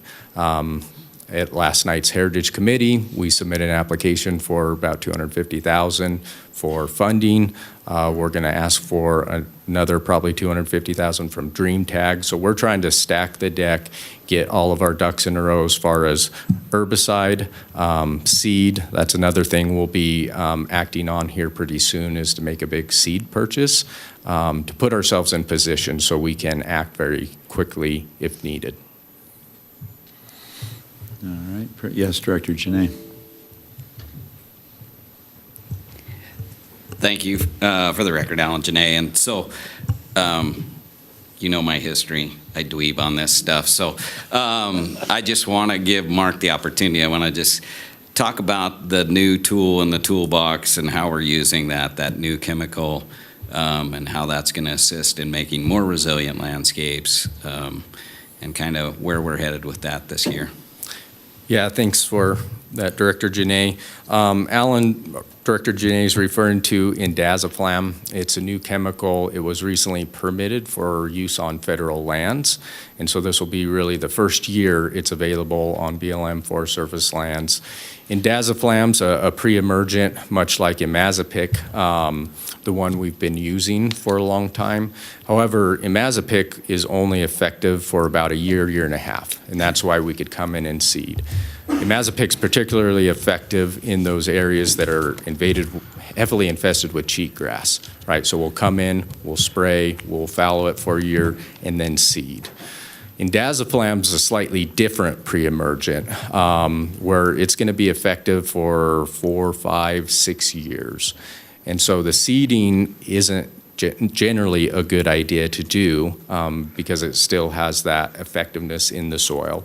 But in those landscapes those intermediate condition shrublands where we're starting to see more invasion, but we still have good deep-rooted perennials, forb shrubs in the system, those are the areas where indaziflam could be utilized. And we could spray that, we could knock out cheatgrass for a long period of time, get rid of most of the seed bank.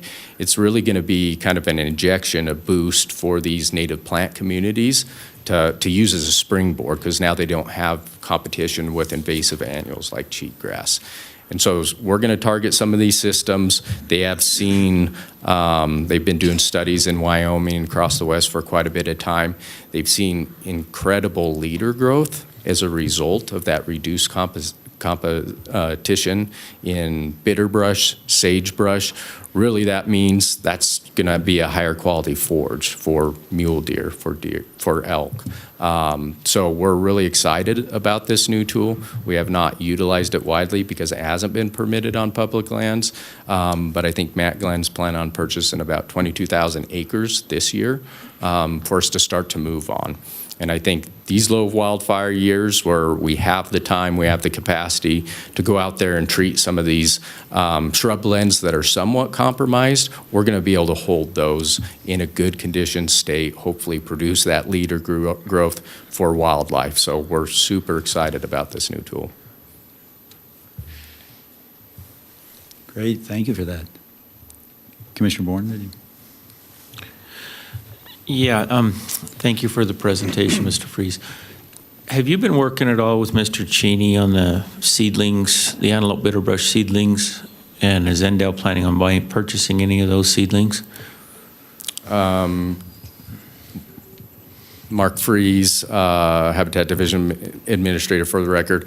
I don't know. I don't know if anybody's been working with them as far as biologists. I wish I had the opportunity. But I would be interested in following up with him to see what he might have available. Okay, because I believe it was somewhere around 20,000 seedlings. Is that correct, Mr. Cheney? Over the next few years. Over the next few years? Yeah, because I know, I believe that antelope bitterbrush is extremely hard to seed. So seedlings, that's why I was curious about the seedlings. All right. Anything else from the commission? Any other questions, comments? All right. I think the only thing is pray for rain. But appreciate the report. Thank you so much. All right. With that, we will, excuse me, we will close out agenda item number 7. And before we move on to agenda item number 8, I know we've been going for a while here, and there'll probably be a bit of discussion around number 8. So let's go ahead and take a break. It is 10:20 right now, so maybe a 15, 20-minute break. Maybe let's come back here at 10:40, and we'll resume at 10:40. Thank you.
Okay, everybody, let's go ahead and start taking our seats again, and we'll get back going again here in just a second.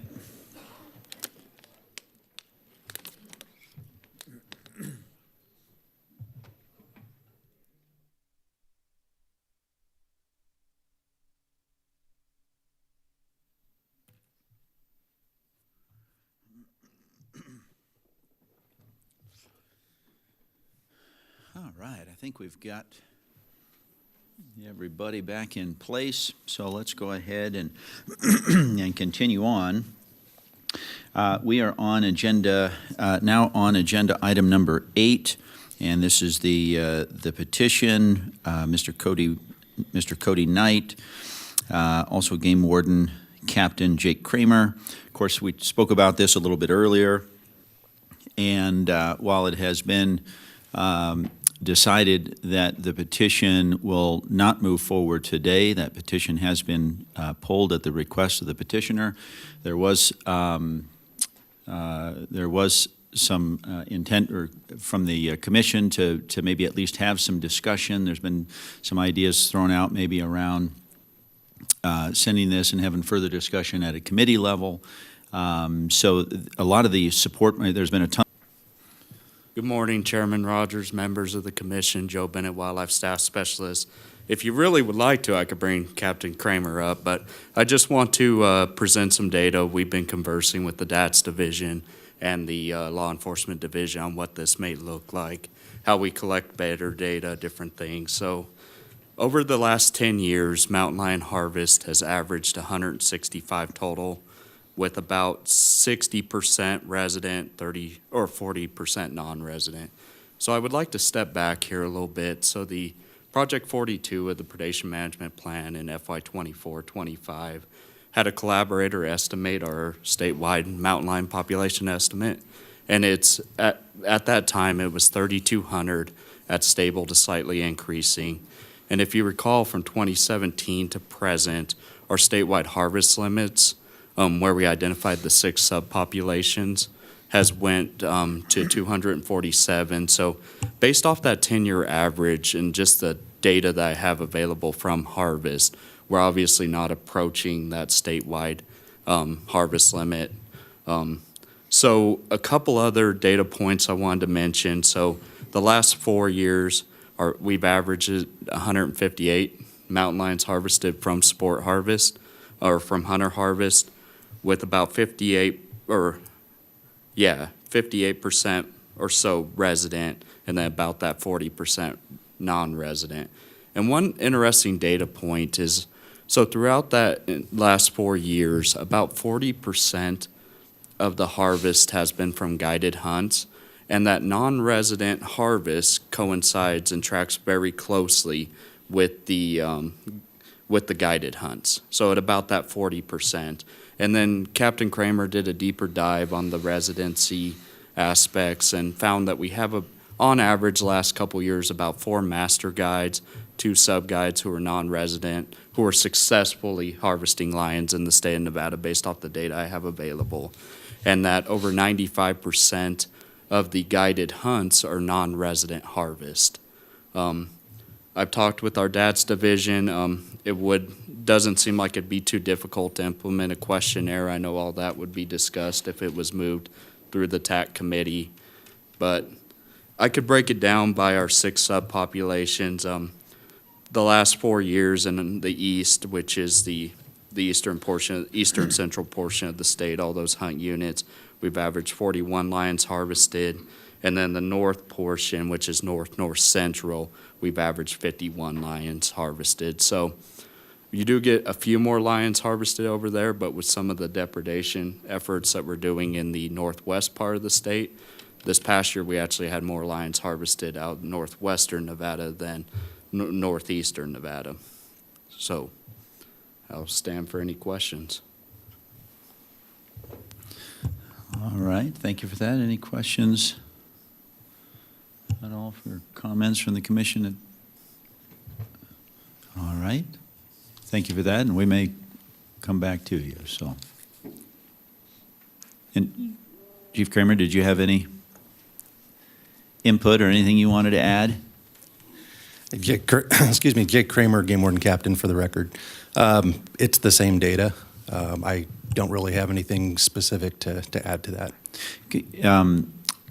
Mr. Bennett went through, I know he talked about some of the breakdown of resident, non-resident, and also mentioned something about the guides. Could either you or Mr. Bennett expand on that a little bit? I caught a 40% number, but I didn't know if 40% was the non-resident harvest or what was of that non-resident, what was guide, what was? Yeah, let me pull out some of the data that I've got.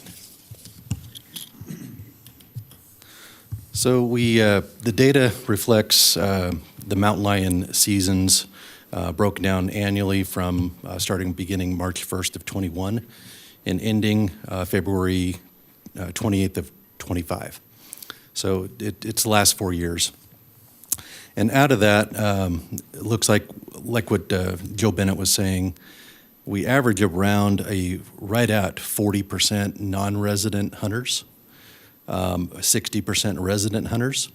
And concerning the guided hunts, it almost identically matches the non-resident harvest.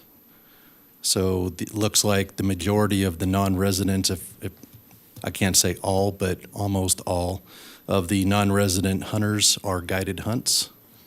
And after going back through and looking at client records for our non-resident master guides, those produced over 95% records that show these are non-resident applicants or tag holders that they're being guided. Very, very few are resident Nevada hunters. Not sure what else I can add to that.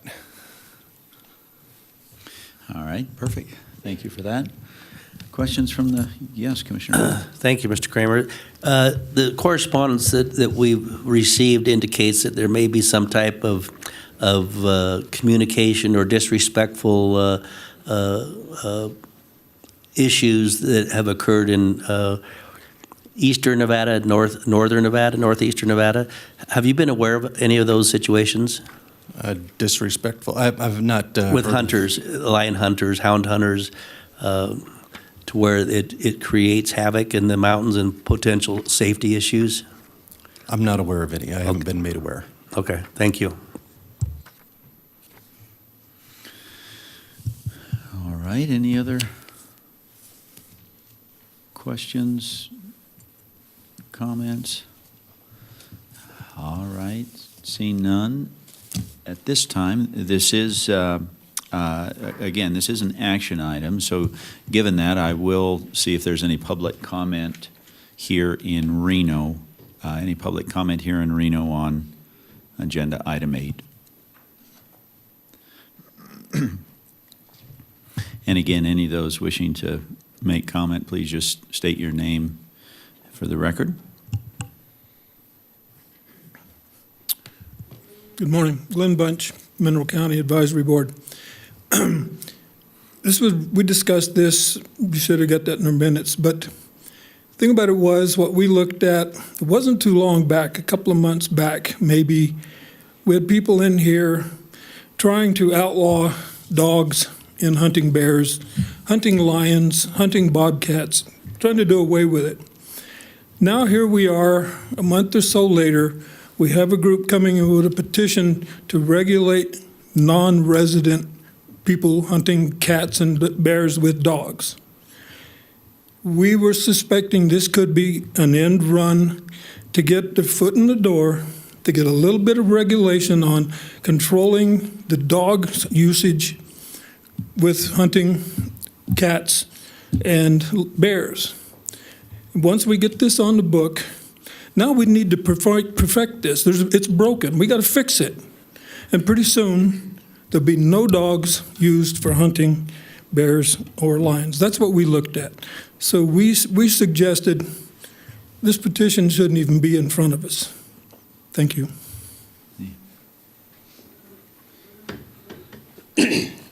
Mitch McVickers, White Pine Cab. We actually supported the petition as far as the cab, and prior to all the letters and the petition coming out, we were going to bring it as an issue the CAB was wanting to address. It's been discussed for at least 5 years at White Pine. And being on the Utah border, there is a pretty large influx of non-resident hunters coming in, and amongst the local houndsmen, it is a pretty big topic. So we supported the petition with the intent to move forward through the process to see what everybody else has to their input and move forward with it.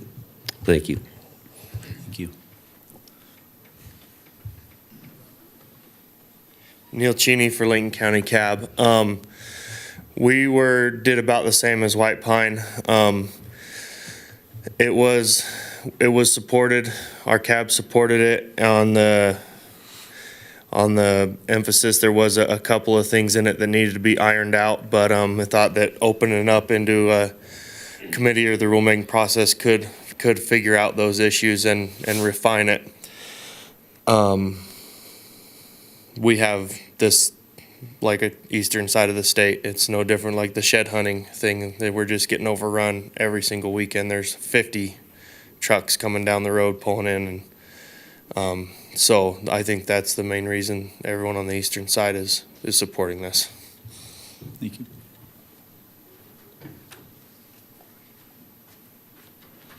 Mel Belding, Public. As far as the petition goes, don't have a problem with it either way. What I would have a problem with is, I agree with what you guys said, put it to the Tag Allocation Application Hunt Committee. I don't think we need a separate committee to be formed. All this does is cost the sportsmen in this state thousands of dollars to have meetings all over the state. So I think it could be handled very well in the TAHC. Thanks. Thank you.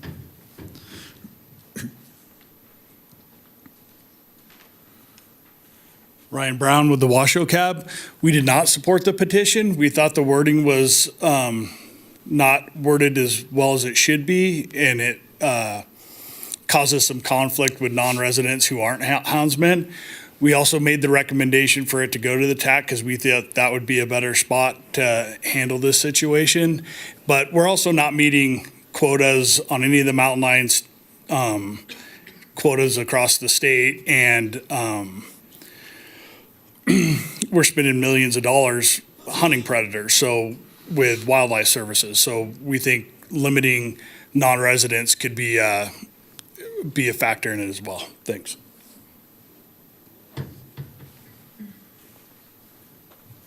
Chrissy Pope for the Nye County Cab. We did support this petition. At this cab meeting, it was the first time I've seen so many people show up at a cab meeting, and everybody was there for this petition, the hound hunting and stuff. There's a lot of lion hunters in Tonopah, including myself, and everybody was on the same board. We all support this petition. If it does go to TAC, I think it's a great idea. We need to move forward with this. Thank you.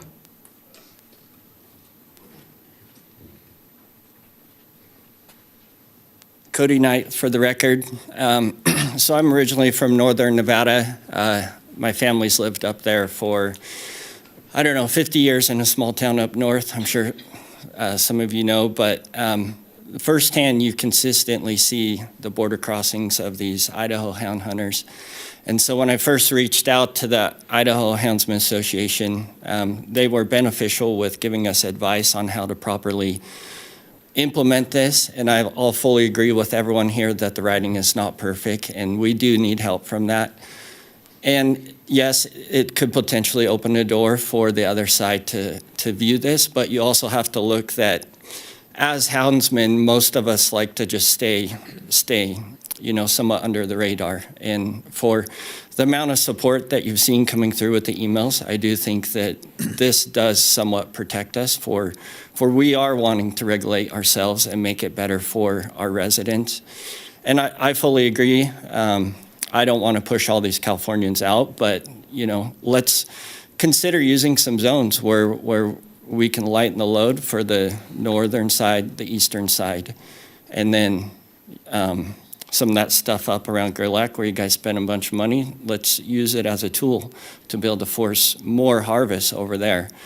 So I do think in the long run, at the end of this, we may end up with a higher non-resident harvest. And that's something that's really come out with all these different CAB meetings that we've been going to and talking to as many people as we can to get proper input. Thank you.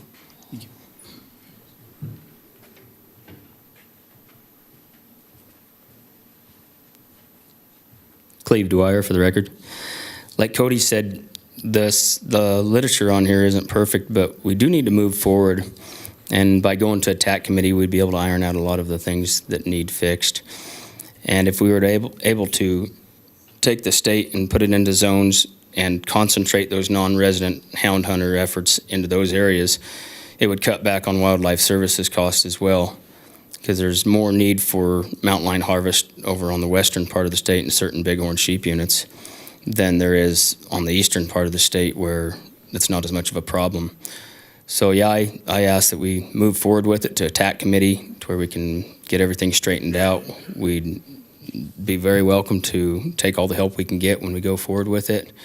And I think it'd be a win for everybody, and it'd still allow non-residents to come in. We just use the non-residents that are coming in as a management tool, and there'd still be the opportunity to come in, and we just have to regulate it to where we focus those harvested mountain lion areas to be concentrated on. So, but I thank you and appreciate it. Thanks. Thank you.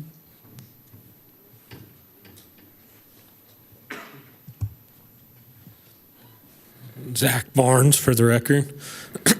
As a resident that lives in the northwestern part of the state and a rancher, and seeing that the decline of our lion population and the amount of hunters that are coming from other states because it's not their backyard. It doesn't matter if it's whatever it is instead of what they're harvesting. It's just they come from Oregon, Washington, California, Idaho. We see that me and my family are seeing the decline of not even finding lions as much as they are. And we're seeing that, and I believe that if this could go to TAC and have it approved through that and work out the details through that, I support that. Thank you.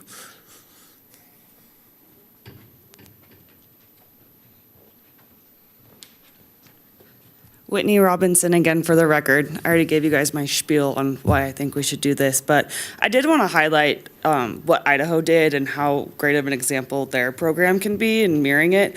They had over 584 non-resident applications for their hound permit last year. Each one of those brings money to Idaho, and they can allot it to, mountain lion research, more predator control, whatever. But it really does bring a lot more resources to the state, and it has pretty statewide support from the houndsmen. So we're not trying to push out houndsmen. We're not trying to create an opening for antis, but we've just seen the success that other places have had. And another thing that Idaho does, which we really would like to bring into TAC, is some areas that are getting hit hard with lions, they just open it up. Like the Lolo Mountain area in Idaho, they have an abundance of lions and not a lot of hunters. So you can go buy an over-the-counter tag, hound permit tag for non-resident, and go hunt that area. So they're really targeting it and using it to their advantage, whereas they may otherwise have to hire someone to go in and take those lions. They're really just pushing those non-residents into those areas. So I think there's a lot of tactics we can take from other states and really use in that committee if it moves forward through the committee. Thank you.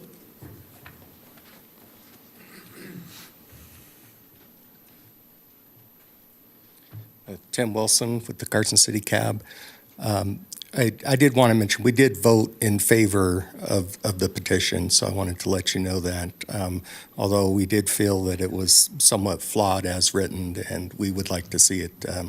I think the TAC committee would be a perfect place for this issue, so it can be discussed and see if is there really a big concern, and does it need to be regulated.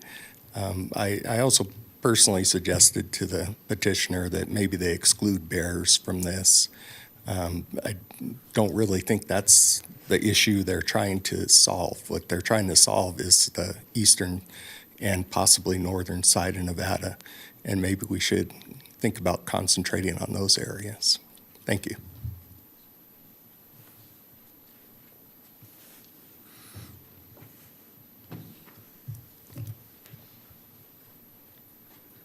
Elizabeth Washoe. I'd say that if there was an option to do zones where we could address because this is not a blanket issue. Lion populations are not the same across the entire state, and on the Oregon and the California border, lions are constantly coming and going.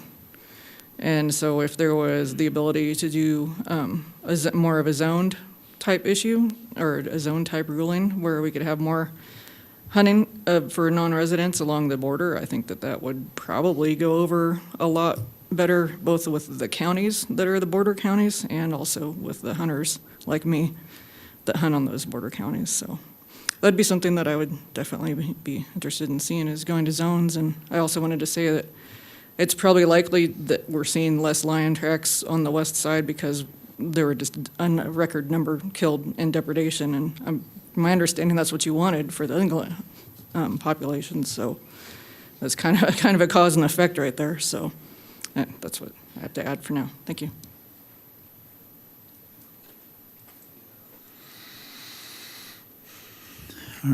Excuse me. All right. Any other public comment here in Reno? All right. Seeing no additional public comment here in Reno, how about public comment via Zoom? And again, via Zoom, if you do have comment, I think the request is to hover over the heart icon emoji, something, and then if you would please state your full name for the record. So go ahead.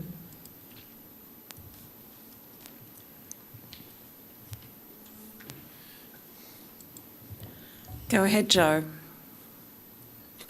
This is Joe Crawford with the Lyon County Cab. Lyon Cab also supported the petition. We did notice some of the language was flawed in the petition, so I think the TAC committee is a perfect way to get this out. We had 4 that were in favor and 1 that wanted to deny the petition, and his reasoning was we haven't hit the lion quota yet, and we are still paying contractors to come and remove lions from the landscape. I think that Cody Knight's idea of using or focusing the harvest into areas where we're paying contractors to remove lions is a very good idea. In my earlier public comments, I had mentioned something about like data missing. I think that's going to be one of the keys that we need to iron out in the TAC committee is self-reporting and help them create more data points where we can make better decisions on the hunting regulations and use of hounds in Nevada. One point I do want to focus on is that we have one of the county advisory boards mentioned, and one of the public comments was a focus on anti-hunting efforts to stop the use of hounds. I just want to state for the record that it doesn't matter what we do as houndsmen. We're always going to be under a microscope for our behavior and the way that we choose to hunt with our dogs. There's a saying out there that says, you know, the anti-hunting community only has to win once. We have to win every time. I think with the decision of the commission to go to the TAC, it brings voices that would be not heard in the process to the forefront, and it makes it a more equitable way to decide what we're going to do with the hound permit or what we're going to do with the tag allocations, possibly breaking it into zones. Thanks.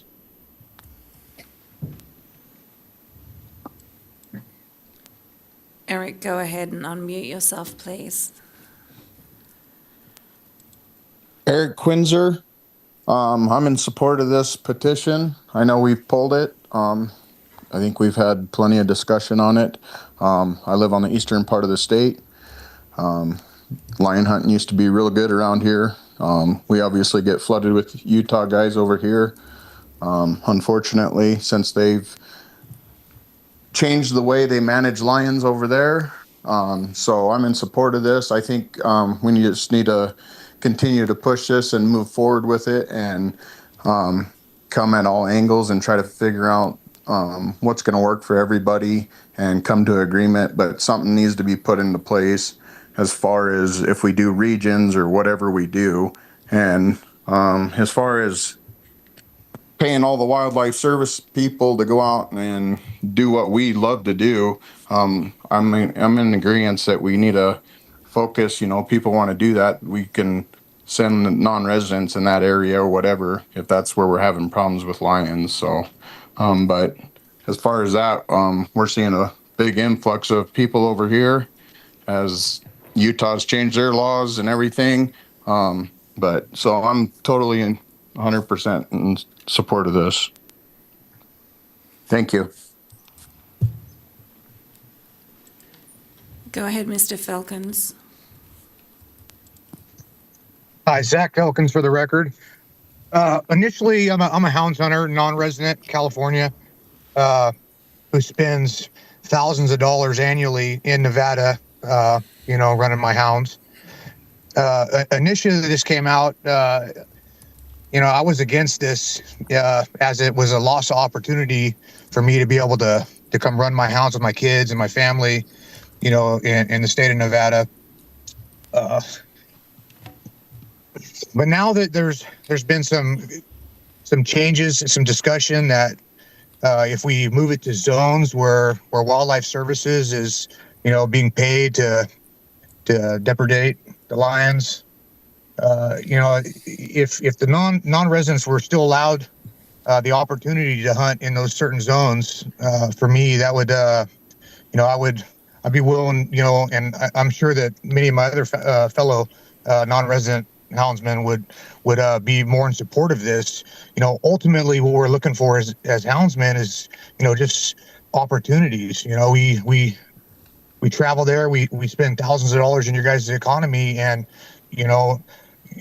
I've treated numerous lions in Nevada, and I've never filled a tag. We're just we're looking for opportunities. So as long as the opportunities are open to us as non-residents, I think that we'd be in support of this. So thank you for your time, consideration. Have a good day. Go ahead, Mr. Lesperance. Thank you. Jonathan Lesperance, Washoe County. On behalf of myself, as a houndsman, I would echo Joe Crawford's comments and support this moving to TAC. Thank you.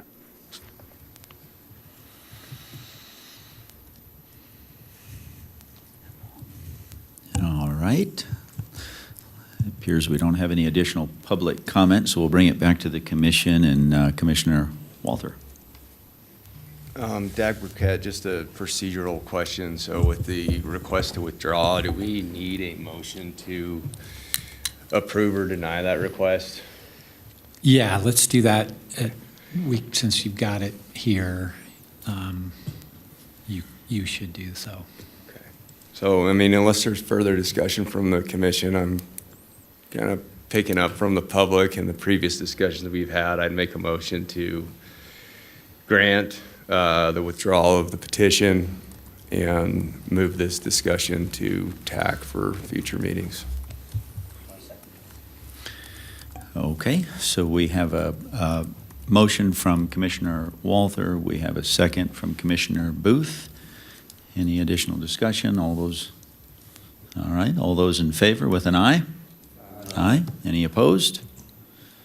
Seeing none, we will move forward.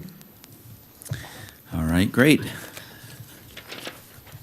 With that, we will close out agenda item number 8 and then move on to agenda item number 9. This is fiscal year 2025 Predation Management Plan Amendment number 1 for possible action. Staff Specialist Joe Bennett.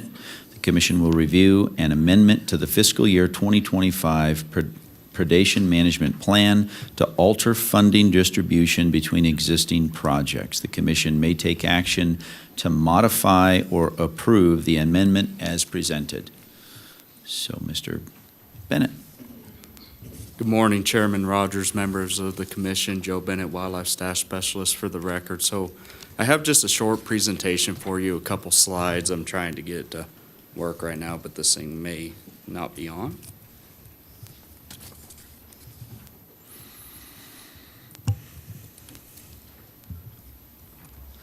Well, regardless, essentially what I'm asking for right now is for you to help me balance my checkbook, for lack of better term. So with some of the uncertainty in the federal government, I don't know if anybody's aware, but Wildlife Services, their aviation program has kind of ceased operations for the next 3 months. That's why you're seeing some of those funding, or some of the funding not coming out of Project 38. And then also with some of the hiring freezes, Project 43, there was no real way for them to spend that money, which is, I'm going to hate to say it, kind of a blessing for me with some of the funding shortfalls that I have this year. So a couple things I want to mention as well is that you'll see Project 37 had in the work plan approved for $150,000.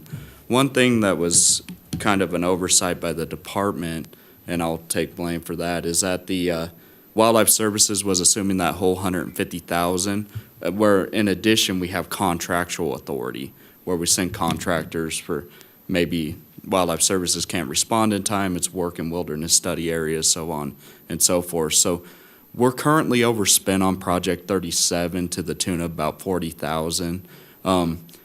I projected about $250,000 for that budget because, as we'll discuss tomorrow, as our big game release plan states, we'll conduct pre and post treatment in both the Cortez and the Tobin range. I would like to also thank all the NGOs, both in this room and outside this room, who graciously supported some of this work and helped us overcome this deficit for some work in northwestern Nevada in the pre and post treatment. So right now, what you have presented in front of you today is to move $82,500 from projects 38 and projects 43, with $10,000 going into project 47 just to overcome a small deficit, and then the rest be moved to project 47 to conduct the work the rest of the fiscal year. And with that, I'll take any questions. All right, thank you, Mr. Bennett. Commissioner Bourne. Yes, thank you for that presentation.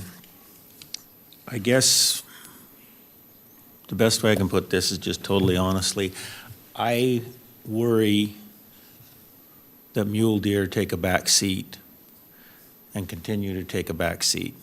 I understand the problems with Wildlife Services politically. I've talked to Mr. Ono this morning. That being said, have contractors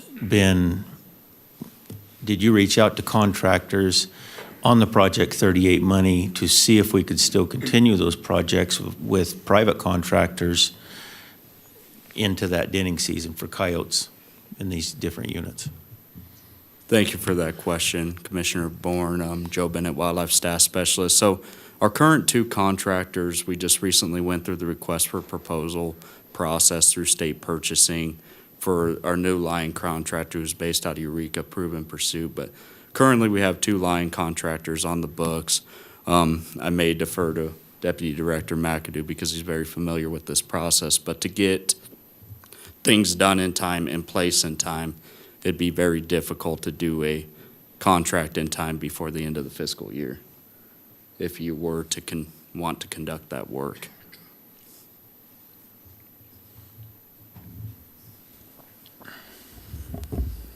For the record, Caleb McAdoo, yeah, I don't know that we would be able to pull off if I understood your question right, an additional contract between now and the end of the fiscal year. No, sorry for the lack of understanding.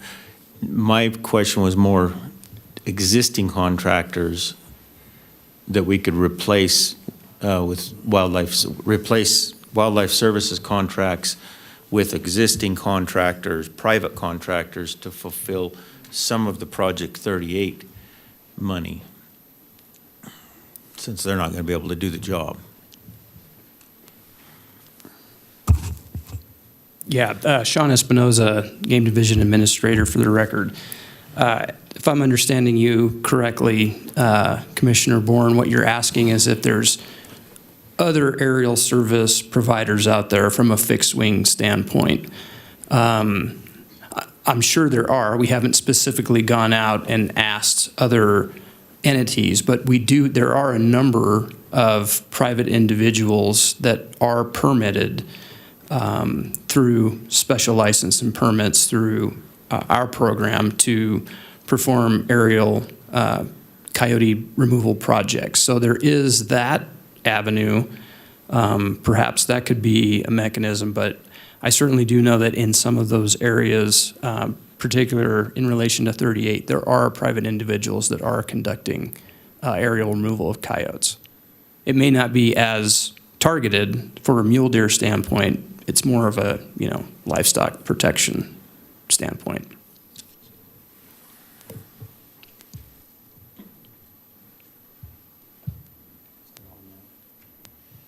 And the reason I'm asking the question, this whole predator management plan went through the Predator Management Committee, it went through the commission, we approved it, it's been sitting here.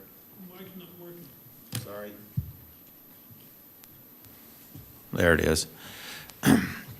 As I was saying, every one of these projects went through the committees, they went through the commission, they were passed by the commission, and we've still got $65,000 sitting there for the protection of mule deer, and it's not going to be used. It's going to be used towards other avenues for lions and if there's a private contractor out there, we know of private contractors that could be used for these projects.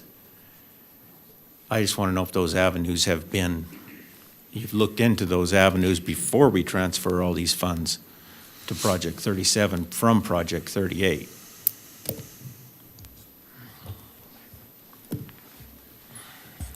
For the record, Deputy Director Caleb McAdoo, I think one of the challenges, certainly, I think we're always open to creative and efficient ways to maximize any dollar that the department spends, frankly. However, there would be limitations on our ability to develop new contracts within the time frame allowable here as I see it. If that helps the conversation.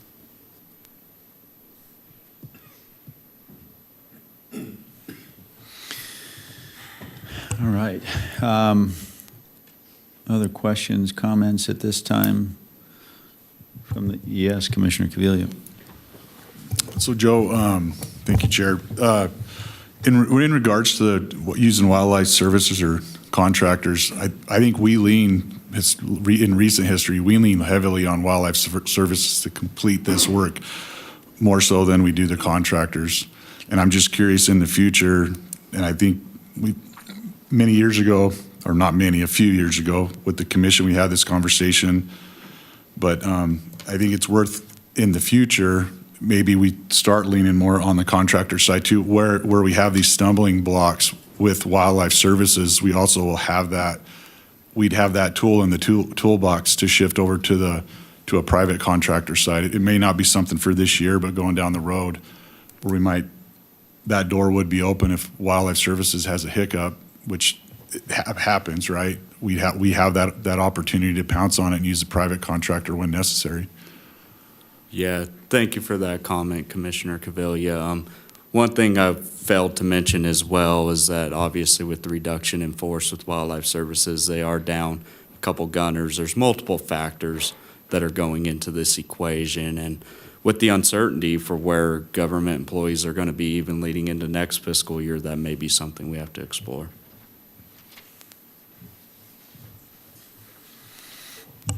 All right, thank you for that. Anything else from the commission at this time?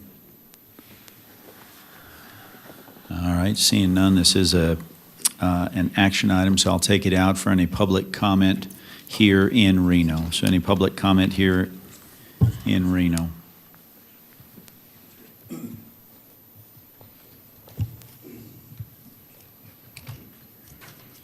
Mel Belding, Public. I guess it's time to get on the phone again. We were able to raise the funds to keep one of Wildlife Services guys done in about 15 minutes through the NGOs in the state. I think I don't like seeing it, and I know what Mr. Bennett's up against. I do. I realize it.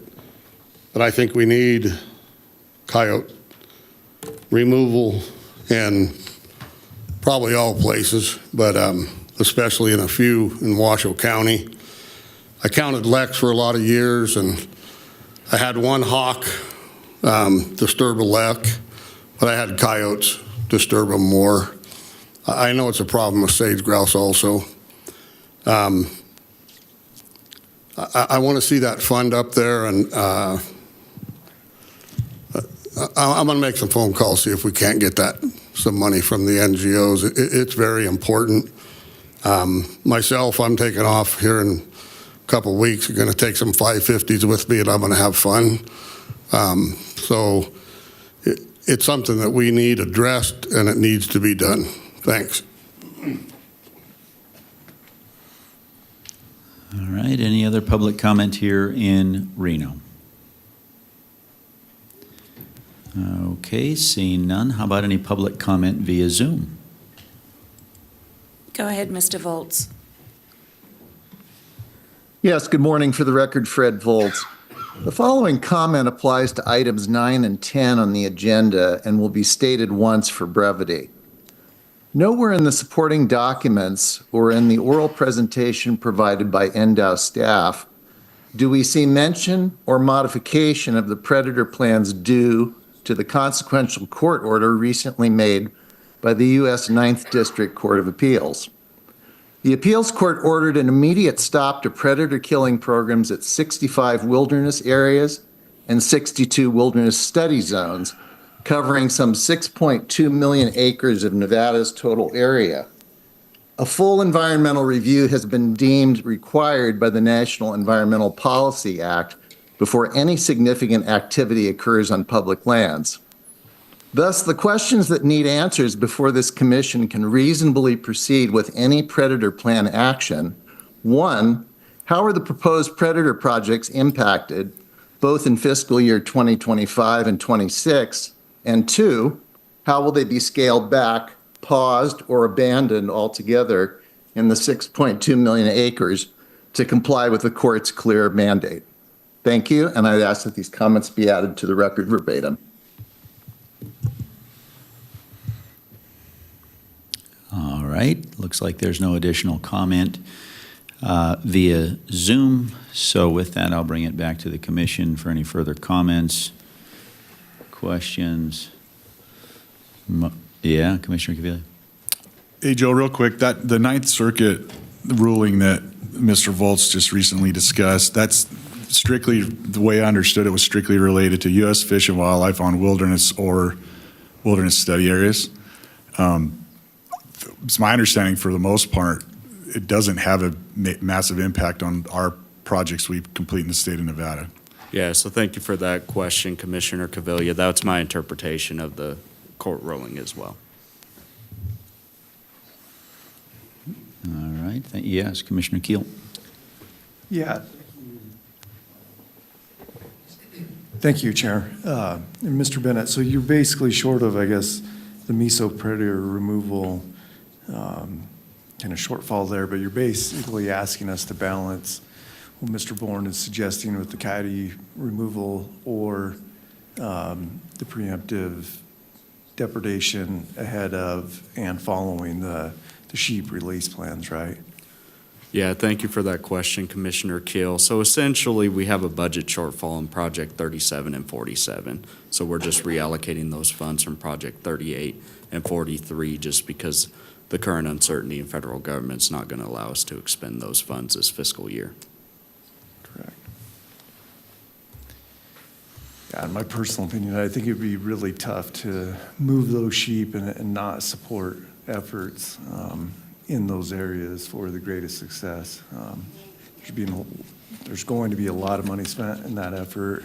Already has been on the water hauls to do what we've been doing for the muddy herd down there. So my preference would be to spend the money in that effort. All right, thank you for that. Yes, Commissioner McNinch. Thank you, Mr. Chairman. So, Joe, so it's not a function of if there was more money in the two projects you're proposing to pull from. It's a personnel. You could have twice as much money in those, and it's just going to sit there, is what you're trying to tell us. Correct. Thank you for the question, Commissioner McNitch. So with the aviation services paused with wildlife services, that's where that expenditure for Project 38 would have came out of for the upcoming fawning season for pronghorn and deer. So without that expenditure and then the shortfalls we have in the other projects, we thought it was best to move that money over and utilize it this fiscal year.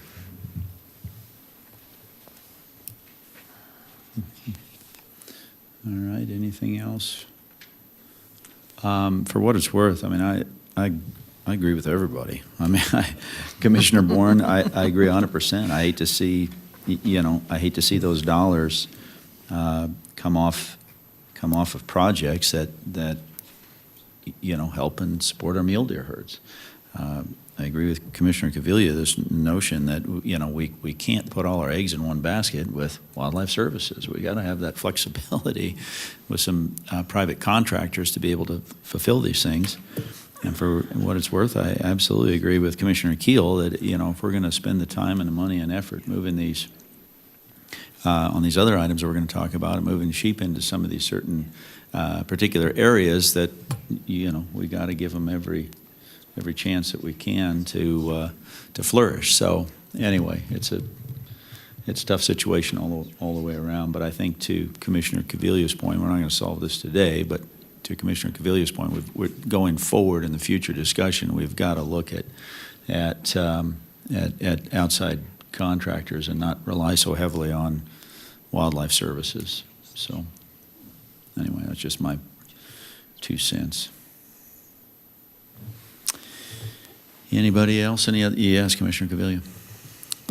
Well, if everybody's done, because I agree with everything everybody said, but I'm going to go ahead and make a motion if we're done with the conversation. So I'm going to make a motion in relation to the fiscal year 2025 predation management plan, to move $60,000 from Project 38 to Project 37, to move $12,500 from Project 43 to Project 37, and to move $10,000 from Project 43 to Project 47.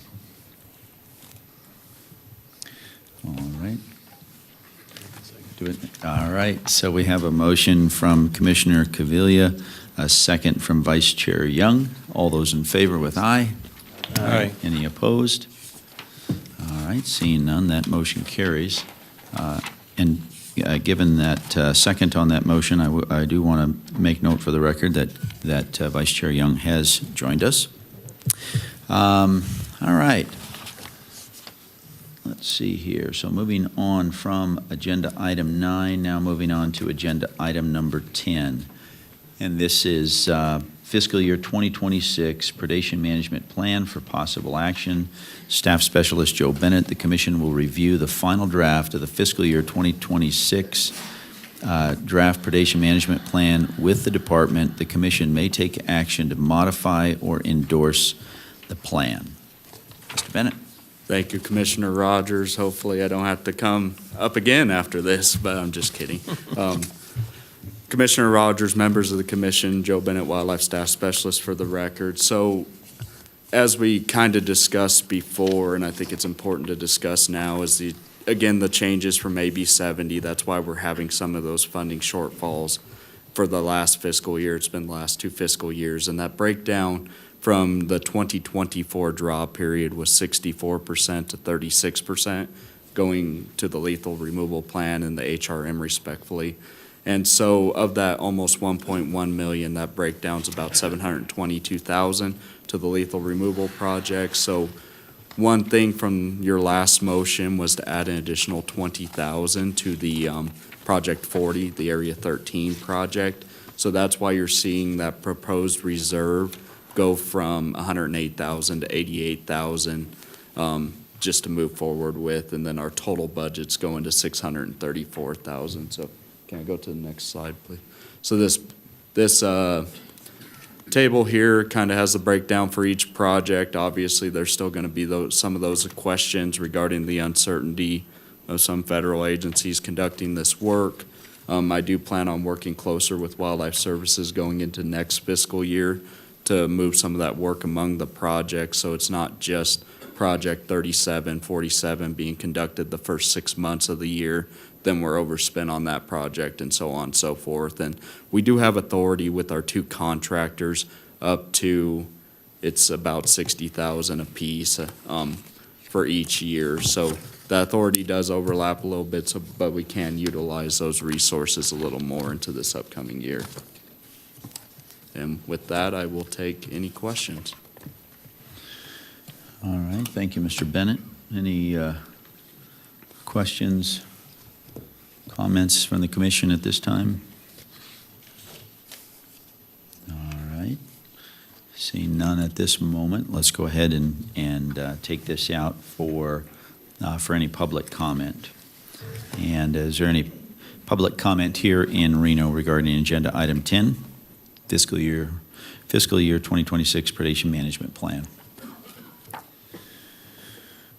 All right. Seeing no public comment here in Reno, how about public comment via Zoom? All right. Seeing no public comment via Zoom, I'll bring it back to the commission for any additional discussion, comments, questions. Motion. Yes, Commissioner Keel. Yeah, thank you, Chair. With that, I'll move to approve the final draft of the fiscal year 2026 predation management plan as presented. Second. All right. We have a motion from Commissioner Keel and a second from Commissioner Bourne. All those in favor with aye? Aye. Aye. Any opposed? All right. That motion carries. All right. Moving on here from agenda item number 10 to agenda item number 11. This is a discussion on coyote hunting contest regulation for possible action. Chief Game Warden Christy Knight. The Nevada Department of Wildlife will present an outline of proposed seasons and licensing for coyote hunting contests. These may include draft season, coyote calling contest participant license requirements, and event organizer special licenses and permits language. Chief Knight. Good morning. Chief Game Warden Christy Knight for the record. So the commission directed the department to draft 2 regulation alternatives regarding coyote hunting contests. The first alternative would be require the individuals participating in a coyote hunting contest to hold a valid Nevada hunting or trapping license. If you would like to, we can go into that language specifically, but I know it was handed out to everybody prior to. Would you like to go into that language specifically? Any thoughts on that from the commission? Anybody? Maybe if we could, yeah. Okay. So for the hunting license only requirement, we would need to add a definition for coyote hunting contests and what it means. So we added coyote hunting contest means an organized or sponsored competition with the objective of harvesting coyotes for a prize. Then we also have to add an NAC that an individual that will be participating in a coyote hunting contest is required to possess a valid Nevada hunting license or a valid Nevada trapping license. And the coyote hunting contest season dates are hereby established from September 1st through March 31st. That's specific only for the hunting contest license, but there are 2 other regulations that would have to be amended, and this would be for both the SLAP permit and the hunting license permit. And that, because currently the 2 regulations establish that coyotes are unprotected with no season or no closures or need for a tag or a permit. So if you'd like to, we can go over those 2 regulations also. Those would be for both the SLAP and the hunting license. Yes, let's go ahead and maybe proceed. So NAC 503.090, that's seasons, protected wildlife, unprotected wildlife. Currently, it says there is no closed season on those species of wildlife, mammals, or wild birds classified as unprotected, as coyotes are. So what we would have to add in there is except as provided in NAC 503, and it'll be the new NAC that is drafted. And I don't have an R number to put onto that yet, so it's just NAC 503 and 3 X's pretty much. And with that, in relation to that, then it would go into an individual that will be participating in a coyote hunting contest is required to possess a valid Nevada hunting license or valid trapping license. That's the one that it would reflect in the NAC. Okay.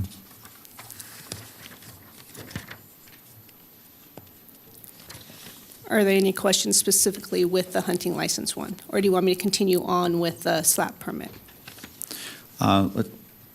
Yeah, let's go on ahead with the additional one, and then we'll take any questions. So alternative 2 would require individuals or entities organizing a coyote hunting contest to obtain a permit from the department prior to holding the event. And again, the NAC 503.090 and NAC 503.193 both would have to be changed as already talked about. But then we would go into, again, we'd have to have a definition, a new NAC for a definition. Coyote hunting contest means an organized or sponsored competition with the objective of harvesting coyotes for a prize. Then we'd have to go into the permit itself, a new NAC, and it gives the authority to conduct coyote hunting contest activities, application, fees, use, and seasons.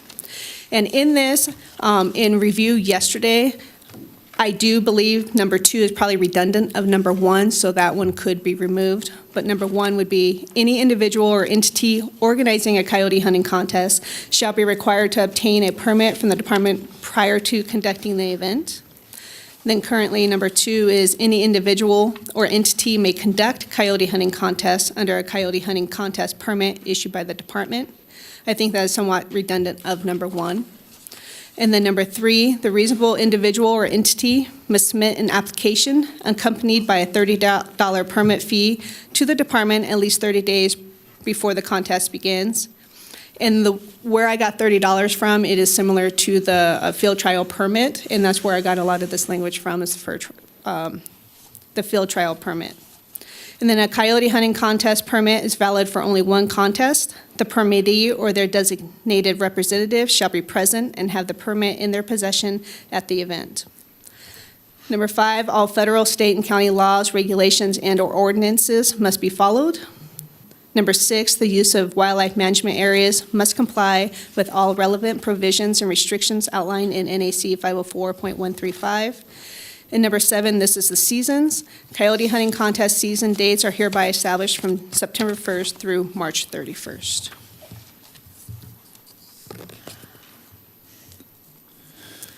With that, are there any questions or conversations? All right, thank you for that presentation.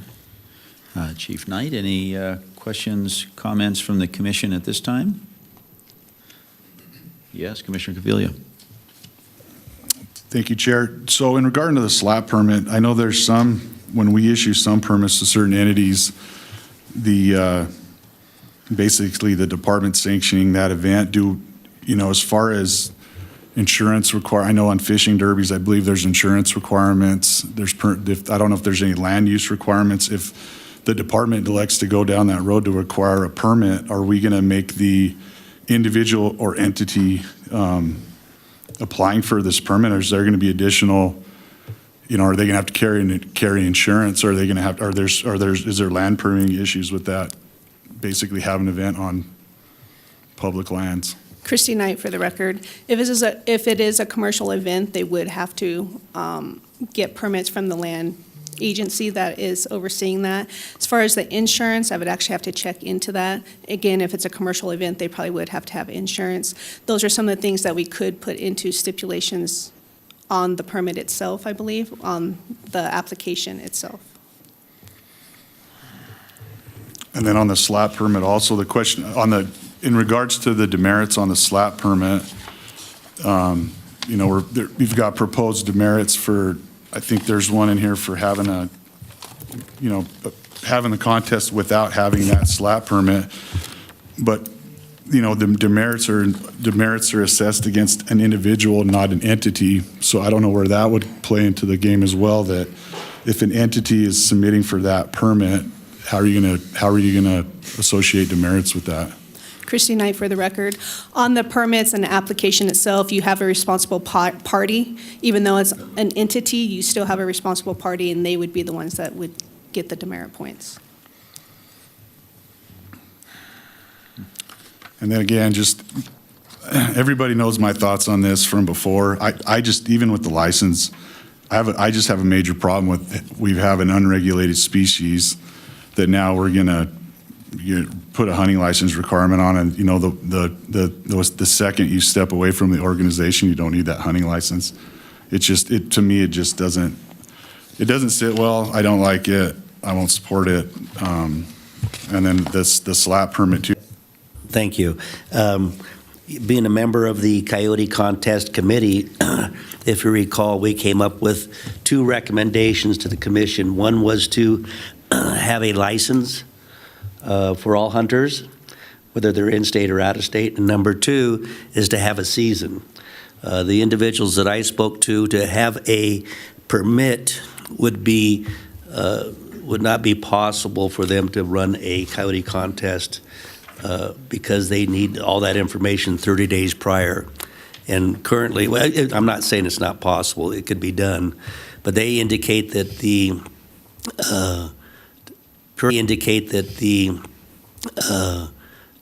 period of time that allows those hunters to pay their application fee, sometimes it's up to the moment that the contest begins. So I don't believe that when we have these 2 alternatives, I don't believe alternative 2 would be acceptable to those who have the contests.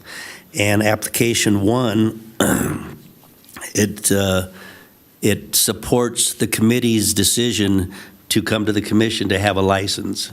So from my perspective, alternative 1 is the best choice for the commission to take relative to all the hours and time from the members of the public and the members and the commissioners who are on the committee. All right, thank you, Commissioner Booth.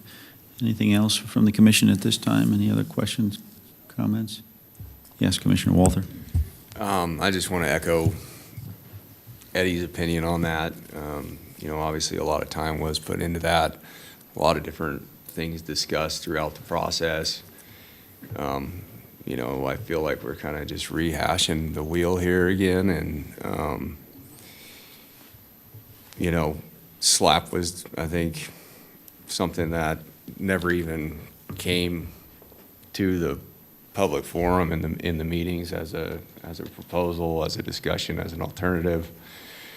So with that and the recommendation put forward by the committee, I support alternative 1. Christy, just real quick, and I'm getting off topic of my position, but just some clarification on Commissioner Caviglia's question is the demerit points associated with, and again, I don't support the SLAP requirement, but conducting a coyote hunt without a permit,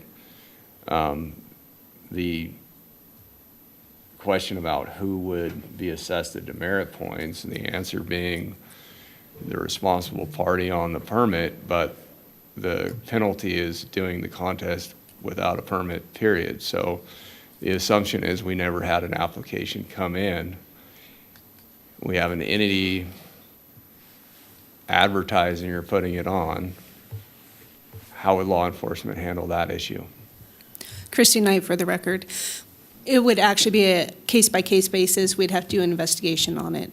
We'd have to find out, obviously, interview the people that possibly participated or know about it, find out where the main person putting it out is or who they determine is the main head of it, still investigate them, and then beyond that, if we can't determine who was the main head, there's a possibility that if they partook in it without it, again, on the investigation, all of them may be cited. So same or similar process investigations that would have to incur if we went with alternative one, Christy Knight for the record, correct. determining who was involved, who's participating, et cetera. So.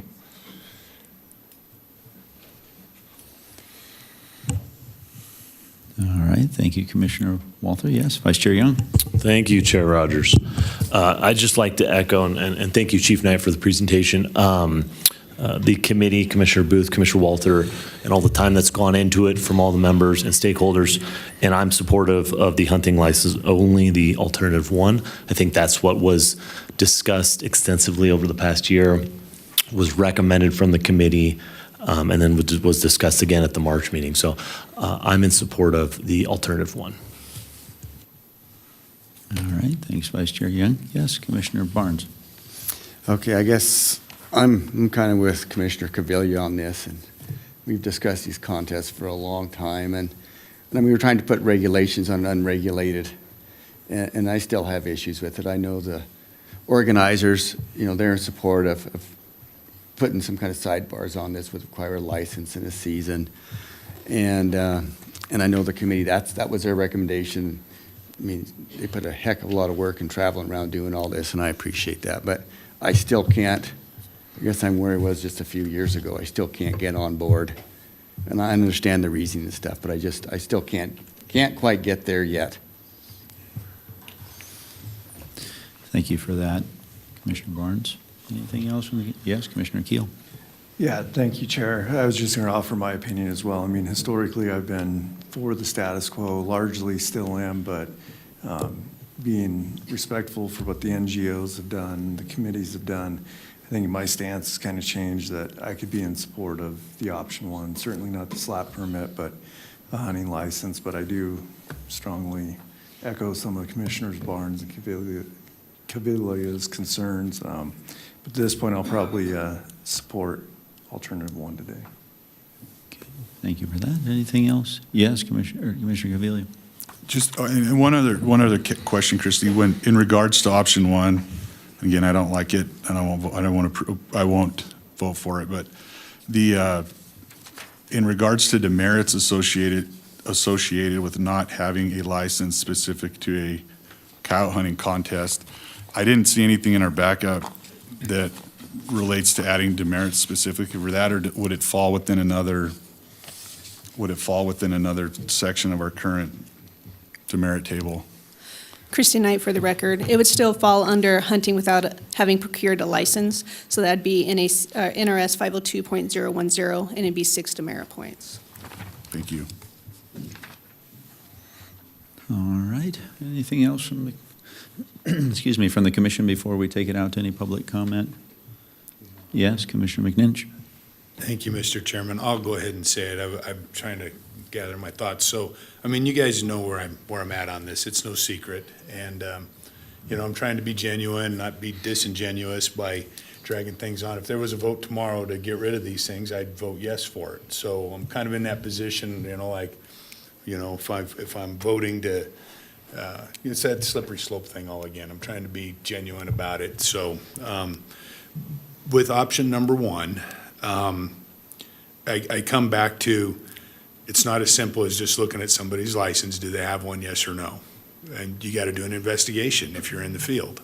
Are they participating in a contest or not? And that's, I don't know. I guess that's why my proposal, or earlier, why I supported a previous comment. And I had a real lengthy, pleasant conversation with Mr. Forbush. Was that yesterday? Day before yesterday? Anyway, when we were on the phone for about an hour, and I understand I understand the perspective. I get it. That, we're opening up these doors to things that weren't part of the contest stuff. But that's kind of where I had gone down the road of, anybody taking wildlife. And this wasn't my idea. This came from sportsmen, by the way. This was a sportsman's idea that had been floated, commented on a while back. To just require anybody taking wildlife to have a hunting license. That smooths this aspect of it out. I can get behind something like that. Where it's at right now, being a regulator, I think there's gonna be some complications with it, to be honest with you. So I question, how easily enforced it is. I will also say, I didn't bring the paperwork, I meant to, but I did receive a letter from the last, from my comments from the last meeting, from a gentleman in California, and I'll bring it in so we have it. I don't know if anybody else received it, but they were concerned with my position on the requiring a hunting license for the take of wildlife, period, because of folks that like to shoot ground squirrels and, that kind of stuff. So my proposal isn't locked into that. I mean, I think there would obviously have to be conversations. Maybe there's exceptions built into it. I don't know, but I'm just sharing with you guys where I'm at. I understand the burdensome aspect of the SLAP permit. I get it. I was concerned about, what a regulation would look like requiring those things, but I do appreciate the time the department went in to provide the options, and I wanted to get that on the record that I'm, I don't have a problem moving forward for, whatever moves forward, just supporting the process and moving things to workshops or whatever, but I'm still kind of in that arena that if it was just a permit for the take of wildlife, even though it's stretching beyond, the original intent of everything, then, I have a little room to work there. All right, thank you for that. Anything else from the commission at this time? Yeah, Commissioner Bourne? Yes, the SLAP permit and what it may present in the future, I don't like that idea. It could be a highly burdensome regulation that ends up getting rid of contests altogether. I echo Commissioner Barnes in the fact that all of the time that the committee put into this, I really appreciate everything that they did. That being said, I can't get around the fact that we're going to put a hunting license recommendation or law on an unregulated species, like Commissioner Caviglia and Commissioner Barnes said. So I can't support it, neither one of them. All right, thank you for that. Commissioner Bourne, anything else at this time? All right, great discussion. Seeing no additional comment at this time, let's go ahead and send it out for any public comment. So is there any public comment here in Reno on agenda item number 11?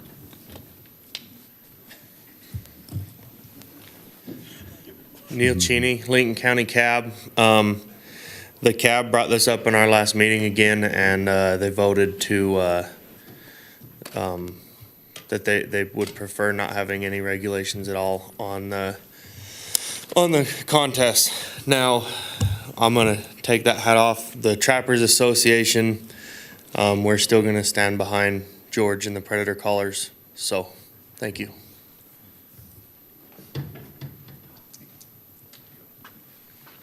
Brian Hooper, Hoboken County Cab. At our most recent meeting, we are completely against any sort of regulation against the coyotes at all. Some of the information that was even originally presented is flawed. For example, they posted that it was 3% of the population has a hunting license. They're an unprotected species. That means all 3 million people in the state of Nevada have it. But even on that flaw, for example, to show our position, you can't even get a hunting license until you're 12 years old. What does this do with the 10, 11-year-olds? You brought up the squirrels, for example. So we oppose any regulation against it.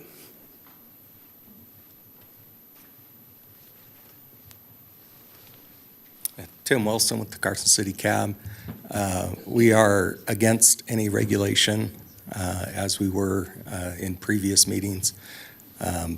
However, if a regulation does go forward, we hope that it would be the hunting license and season only. But I do want to make it clear we are completely against trying to regulate an unregulated species. Thank you.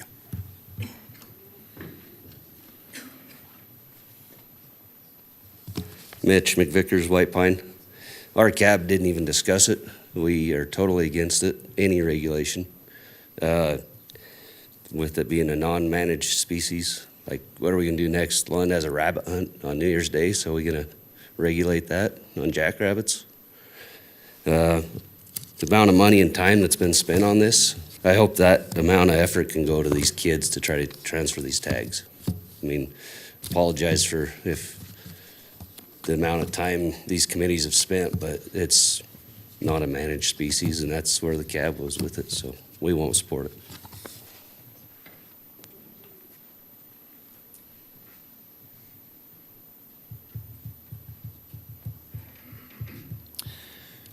Greetings, Chairman and members of the Commission. Bryce Green for the record. I just want to start, like always, by thanking you guys for addressing these issues and hearing us. But as much as I love catching up with all of you and seeing all of your wonderful faces, I don't think we should be here today. This issue was voted on by you already. You commissioners made your votes clear on this issue. I see that it should be written and codified the way you originally voted. But we get pushback with nothing to do with what we originally voted on. I don't understand it. We had 3 Coyote competition subcommittee meetings and came to a conclusion with a final vote. It's one thing when the antis are here voicing their opinions and attempting to restrict our rights, but another when our own Department of Wildlife does it. With that out of the way, I deem it necessary to actually address the proposed slat permit issue specifically. As far as I'm aware, slat permits exist to permit people to conduct an activity that is an exemption to the law. For example, trapping beavers that are falling trees in July. A slat permit would be required for a beaver in July since it's outside the predetermined fur-bearing season. My confusion for the proposition from the Department of Wildlife comes from the fact that coyotes are a completely unprotected species, as we've all said already, and that we're doing everyone a favor by targeting them. And included in this list of everyone is the Department of Wildlife, which, as we just saw in the previous agenda item, spends a lot of money paying people to remove coyotes. Participation in a competition for a species with no season is not a secondary function or exemption from the law, hence negating any requirement whatsoever, definitionally, for a slat permit. We should not be treated like second-class citizens for engaging in legal hunting. As I said, these slat permits were also never a part of the conversation during the subcommittee. It's also not right to provide a list of participants in calling competitions when no one asked for a list of participants in chucker competitions, fishing derbies, and big buck contests on game animals that actually do require tags and have more protection than coyotes. It's also not feasible to supply a list of participants 30 days in advance when people are signing up right before the hunt starts. Not to mention, there's a box on the slat permit application that says that the Department of Wildlife can deny the permit, meaning we could be rejected for no reason. Like I've said so many times before, you guys as stewards of the law and us as citizens have a moral ought to err on the side of freedom in discussions like these. The fact that you already voted on the establishment of a coyote competition season, and yet we're still having this conversation today, is saddening to me. In short, on behalf of myself and the Nevada Predator Hunters Association, we completely reject the proposition for the requirements of slat permits and kindly request that you would vote against that specifically today, just as you voted in our favor for the establishment of a season on coyote hunting competitions at previous meetings. Thank you for your time.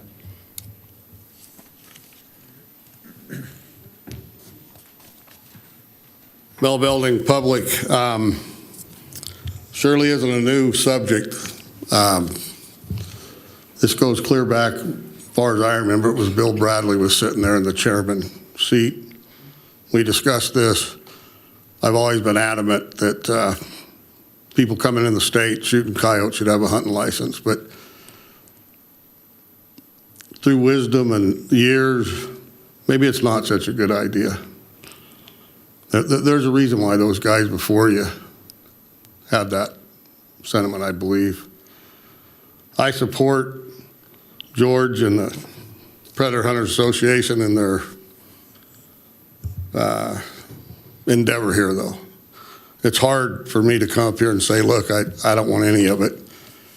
I, too, am completely dissatisfied that we didn't get to discuss this in the 3 meetings that we all had across the state. This slat permit was never put up. I certainly hope it doesn't go there today with this slat permit.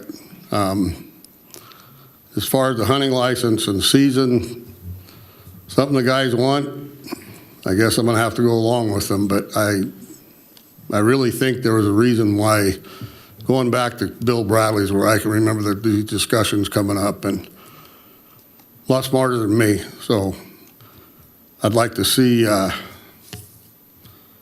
I just don't want to see that slat permit the most. Where's this going to stop? We're going to have winners in Winnemucca have a slap permit for a chucker. You're gonna have me have a slap permit because in a couple weeks I'm gonna go take off some 550s and have some fun. I don't know. We don't need to go there. Thanks.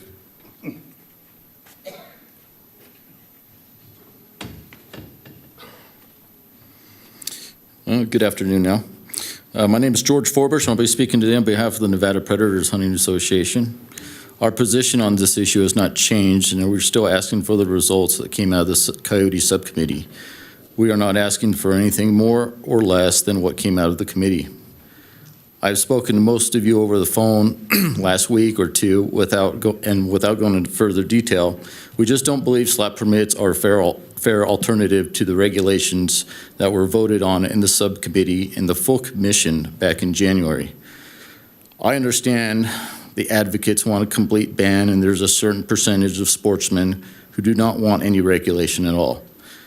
There's nothing I'm going to be able to say today that's going to make advocates feel better about the option we support. I will say, even though I completely disagree with most of their arguments and tactics to ban contests, I respect their tenacity and dedication.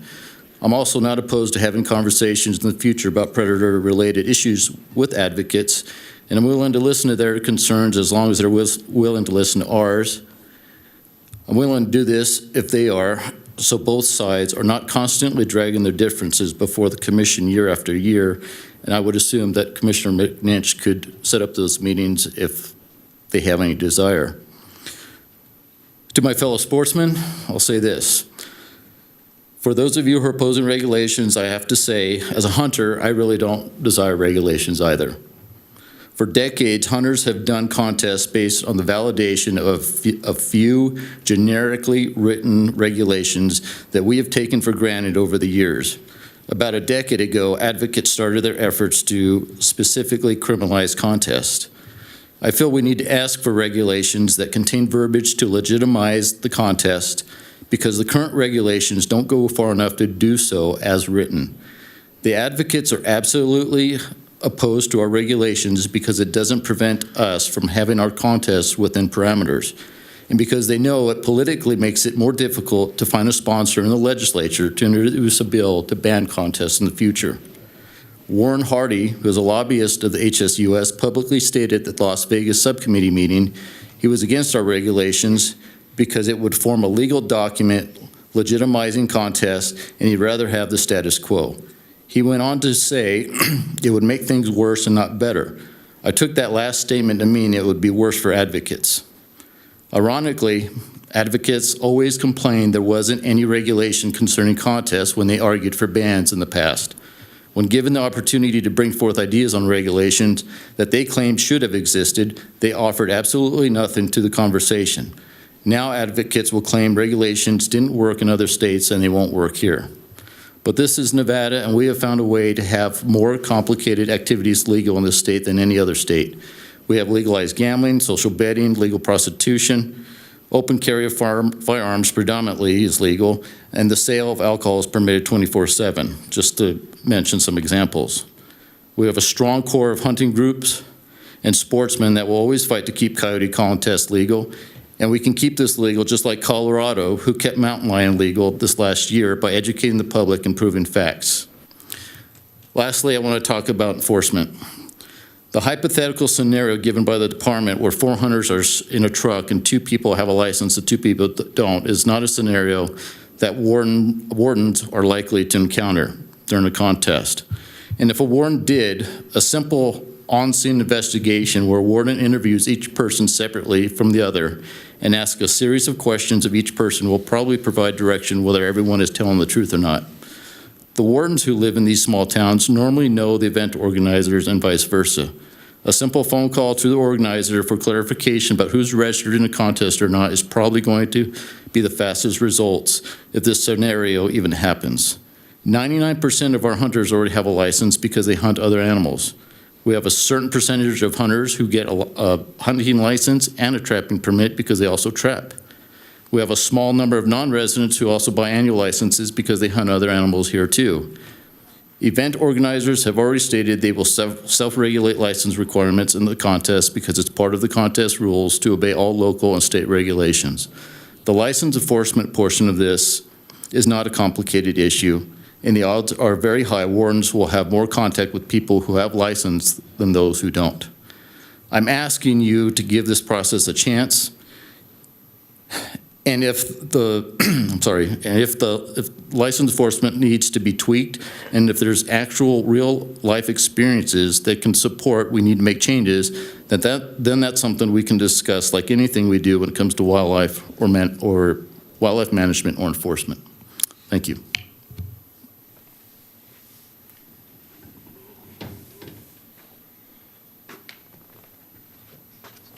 Sterling Alston. I'm in direct support of George and option 1.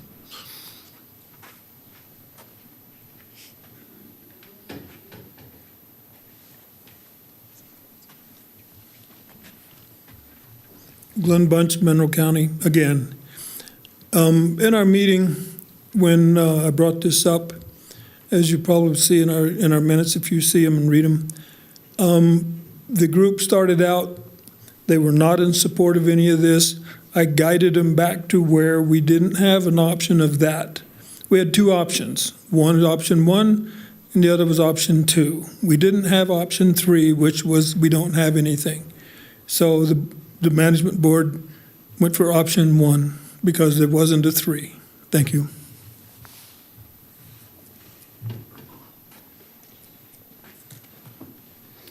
Cody Knight for the record. So after learning more about what George is trying to protect, I would suggest going with option 1, since this is a free service that is removing predators. Thanks.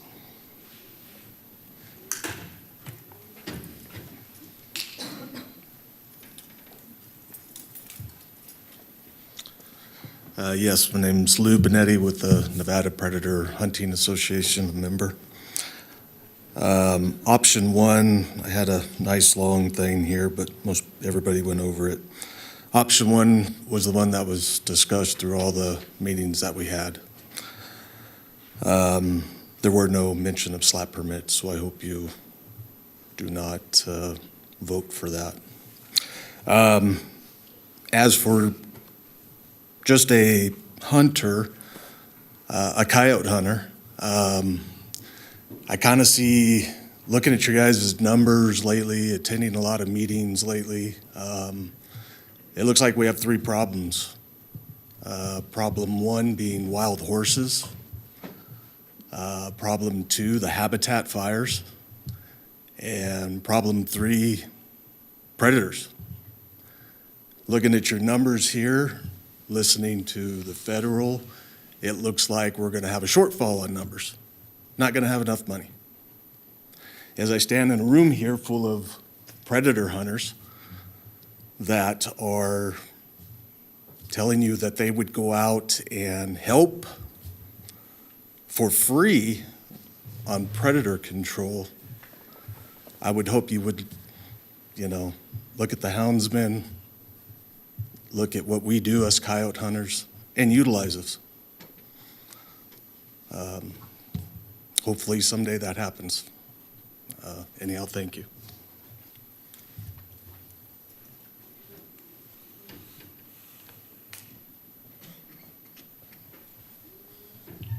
Cleve Dwyer for the record. I'm in support of George's comments. We don't need to go another route. I think option 1 is the best way to go, and I appreciate your time. Thank you.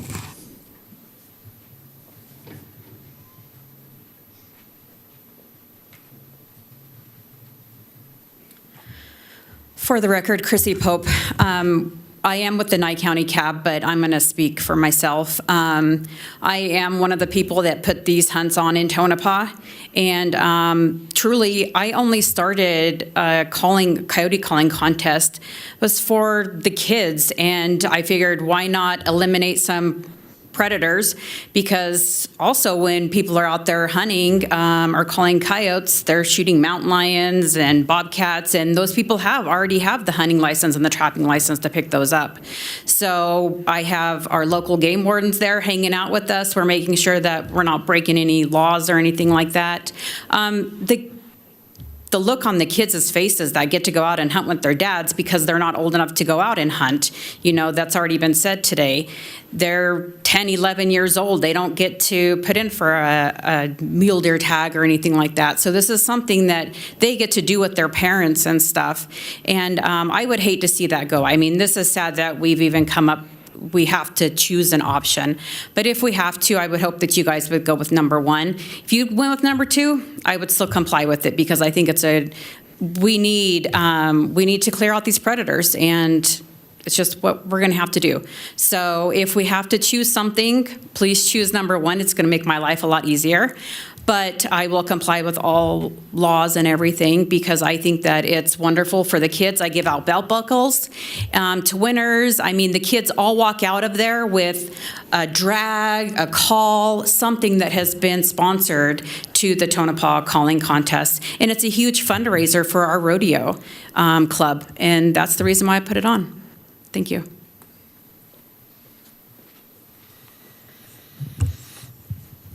All right, any other public comment here in Reno? All right, seeing no additional public comment in Reno, how about public comment via Zoom? Go ahead, Mr. Reese. Good morning, thank you. So before any of this conversation started on coyote contests, we all know there's been 6 instances where coyote contests have been brought up, whether through the legislature or through NDOW. I just want to remind the commission, we have 8 counties that have created resolutions 2 years ago to allow coyote calling contests in their respective counties with 0 regulations. I truly believe that today, especially seeing that at our first sale, coyotes were going for $6.50. We are going to lose the trapping community for taking coyotes out because it's not worth it to them. So our only heroes we have on the field is our predator callers. I'd like to see that with no regulations, no restrictions, as it is an unprotected species. The last point that I'd like to make is about a month or so ago, the governor put out a press release of 682 regulations that he's helped deregulate and looking at. With that platform, I see these regulations that are being proposed, but I don't see the benefit of them. I think we had more benefit when there were 0 regulations, and I can still remember the times in the legislature we had to do trap tags. Well, it boiled down to trap tags on mouse traps. John Q. Public would have to buy a tag and put it on the mouse traps. As ridiculous as that sound, it got thrown out. I think right now, I'll make a prediction here. Within the next 3 to 5 years, I think we're going to see an explosion of coyotes out on the landscape. I hope I'm wrong. But the data is showing that if we have less people out there taking them out, what are we going to rely on? We're going to rely on wildlife services. We're already looking to try to raise money for wildlife services because we have a shortfall. I think for a service that you can get done for free, that anybody can just go and do, they don't have to do it 30 days in advance and decide they want to go do it. They could do it the day before, the night before, and go out. It is a cultural item, and it is pretty prevalent in the rurals. I understand that.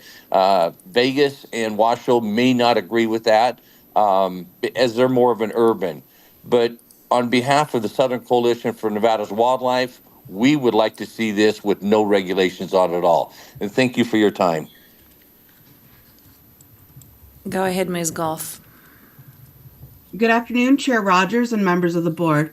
My name is Rebecca Goff. I'm the Nevada State Director for Humane World for Animals, formerly known as the Humane Society of the United States. On behalf of our Nevada supporters, I urge you to ban wildlife killing contests once and for all. The proposed rules, developed by NDOW at the direction of the board, are pointless and would do nothing to stop the cruel, unsporting, and ecologically destructive wildlife killing contests in the state. While other Western states have prohibited wildlife killing contests in recent years, Nevada continues to be an embarrassment on the national stage. Creating a season on killing contests from September 1st through March 31st is meaningless because these gruesome competitions only take place during this period anyway. Coyotes will not get any reprieve from the slaughter, even during breeding and pup rearing seasons. Requiring licensing or permits will also not curtail wildlife killing contests in the slightest. In fact, by requiring permits and establishing a season on contests, these regulatory changes appear to give them a stamp of approval from the board. I'd also like to point out that these regulations do place a burden on NDOW to enforce them. For instance, if a license is required, law enforcement will have to go out into the field and ensure that all participants have licenses. If you were to ban contests, on the other hand, there would be almost no law enforcement resources required because there would be no contests to monitor. If a contest did pop up on NDOW's radar, an officer would simply need to call the organizer and tell them the contest is illegal. The board has once again demonstrated a lack of commitment to protect our state's wildlife for the benefit of all citizens and in accordance with sound wildlife management science, which overwhelmingly shows that indiscriminately killing coyotes is ineffective and even counterproductive. Again, a recent poll by the respected bipartisan firm Remington Research Group found that 71% of Nevadans across gender, congressional district, political party, and ideological lines agree that the Board of Wildlife Commissioners should ban wildlife killing contests. Yet the board ignores this and continues to pander to a tiny subculture of contest participants and organizers that wish to continue the slaughters of public wildlife for private profit. We will continue this fight until wildlife killing contests are banned in Nevada. Thank you. Go ahead, Ms. Myers.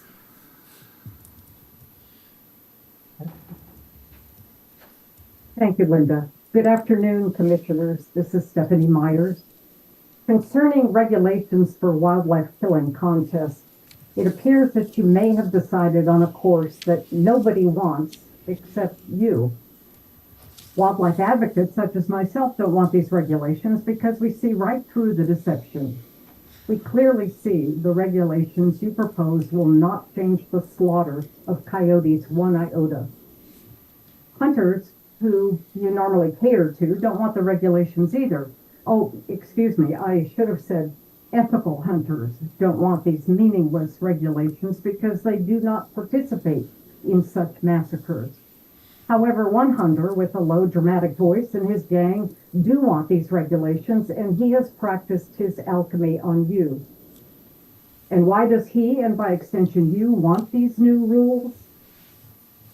To assuage your guilt for killing so much of our precious wildlife? Doubtful. Or to make it appear that you are doing something about the problem. It's a show, a performance for the benefit of the legislators and the governor. See, look what we've done about this problem. We're on top of it. We solved the crisis. But of course, you solved anything. Just as many coyotes will be murdered under the new rules as they were under the old rules. It's akin to rearranging the deck chairs on the Titanic, with new regulations or without them. Hundreds of innocent coyotes will be murdered in competitions rich with prizes, belt buckles, guns, money. Ah, the glitz, the glamour, the blood, all in the name of appearances, all in the name of looking good to the politicos who just want the problem to go away. These irrelevant regulations will not make the problem go away. If you pass them, you will have accomplished nothing. Thank you. Mr. Moldy? Yeah, Don Moldy-Reno. Good afternoon. A couple of things. I'm in support of banning these contests entirely. I'm supportive of the Wildlife Humane HSUS. I'm in favor of their position, and I thank them for their persistence. I see an interesting little parallel between this issue and agenda item number 8. If I understood part of their argument, the houndsmen seem to think that we're being inundated by out-of-staters because of changing regulations or reduced lion numbers elsewhere. If we don't ban these events entirely here, my suggestion is that we don't create an environment where Nevada becomes a mecca for coyote killing contests. As other states continue to ban these things or restrict them, I don't want Nevada to become a national embarrassment any more than it is by coyote contests proliferating and even exceeding what we have now. I think that's a risk, depending on how you decide to play this. Thank you. Mr. Volz. Yes, again, for the record, Fred Volz. Some of the same problems of enforceability and hunter ethics surface with the proposed regulations concerning wildlife killing contests, as were present with the incomplete hounding petition in previous agenda item 8. This commission has repeatedly dodged respecting the clear and overwhelming will of Nevadans who want no part of mass killing any wildlife species in the state for someone's entertainment, with no biology buttressing such activities. No science has been presented that clear-cutting a defined geographic area of a species has a positive effect on the ecosystem. Deductive logic infers just the opposite result of a biological disaster. Would it be any different if a human serial killer randomly decimated members of your family and the surrounding neighborhood? That is precisely the regressive impact these contests have on multiple wildlife species, not just the ones frivolously killed by contest participants. One of the poorly conceived workarounds proposed by a CAB was to let each county decide what to do on this subject. Talk about slippery slopes. If the counties are going to individually manage wildlife based on the desires of local residents or officials, not only does it undeniably violate existing state statute, but it renders NDOW and this commission irrelevant. The proposed regulations only serve to perpetuate wildlife killing contest-induced problems for our wildlife and the ecosystem. Thank you, and I ask these comments be added to the record verbatim.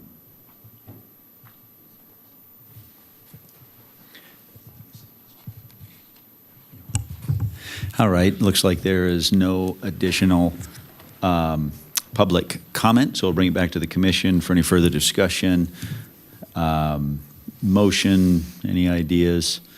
I know everybody's kind of talked their thoughts. I mean, my thoughts after, lengthy discussions, over several meetings. I mean, I'm supportive of option or alternative 1 on this, but anyway, that's just my thoughts. But yes, Commissioner Barnes. Yeah, thank you, Mr. Chairman. After listening to the public comment and kind of realizing where we were, I am opposed to any kind of a regulation on this. But as I see the way it was presented, and like Mr. Bunch said, there are no 3 options. We have alternative 1 and alternative 2 to choose from. So that, yeah, I mean, I'm opposed to any kind of a regulation, but I guess after looking at how it's agendized and what we have to vote on, then I guess I would be in favor of alternative 1. Okay. Thank you for that. Anything else? Questions, comments, a motion? Yes, Commissioner Walther. Unless there's further comment, I would make a motion to move alternative 1 forward to workshop. All right, we have a motion from Commissioner Walther. We have a second from Vice Chair Young, and that is to move alternative 1 along in the process. So with that, all those in favor with an aye? Aye. Any opposed? Nay. All right, so if my math is correct, we have 6, 4, and 3 not in favor. All right. Outstanding. So with that said, that motion carries. And we will now move on to agenda item, where are we at here? How about agenda item number 12? I know Mr. Commissioner Young does need to step away for just a few minutes. So we will press on and again go to agenda item number 12. And this is the Legislative Committee report. For possible action, a report will be presented on the committee's recent meeting. The commission may review bills of interest and any associated amendments consider legislative committee recommendations, and may take official positions on those bills. The commission may also choose to develop platforms on bills by supporting or opposing general concept. Bill and BDR language may be reviewed online at that HTTPS link. With that, Commissioner Walther, were you going to? Thank you, Chairman pinch hit? Young. Chairman Rogers. Mr. Young kind of threw me to the fire on this. We did have a meeting on Tuesday evening to kind of review where the bills that were on our tracking list are, what amendments have, come forward, and what I know doesn't feel like to Director Janae a fast-moving session, but almost there. Thankfully, we have the wonderful Miss Medina keeping track of the chaos, and so with that, I'll turn it over to provide the updates on the bills themselves and where the committee stands. Perfect. Thank you. Thank you. Management Analyst Alejandra Medina for the record. For starters, all non-exempt bills on the Commission's tracking sheet passed the first House deadline and are now being considered in their second House. Some of our approaching deadlines include the second House committee passage on May 16th and the second House floor passage on May 23rd. At our Tuesday meeting, we had 5 bills for action, and I'm just going to discuss those today. The first one being Senate Bill 235. This one is a bill from Senator Hansen. Since the April Commission meeting, Section 1 and Section 2 of this bill have been removed. Section 1 of this bill removed law enforcement's ability to inspect hunters' weapons and animals in their possession, so that's been fully removed. Now this bill proposes to allow a person to collect shed antlers, heads, or bones from dead wildlife without a tag for non-commercial use. It also requires the Nevada Board of Wildlife Commissioners to adopt regulations related to commercial gathering of shed antlers. And there are no scheduled meetings for this bill at the moment. The Legislative Committee moved to oppose Senate Bill 235 as amended. And now, Chair, would you guys like to discuss that as a body, or would you like me to continue down the list? Any thoughts on that from the commission, or we want to just continue on down the list? Yeah, go ahead. I mean, the obvious reason for the opposition now is this started out as a deadhead bill, and now it essentially undermines the commission's position on shed hunting. So that's why we came out in that position.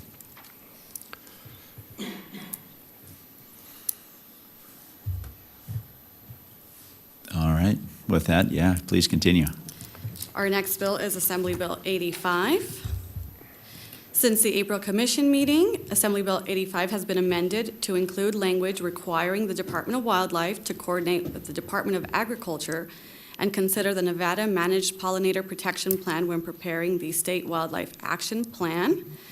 This bill has been referred to Assembly Ways and Means. However, a meeting has not been scheduled yet. The Legislative Committee voted to support Assembly Bill 85 as amended. All right. Any comments on that, Commissioner Walther, at all on the support of that?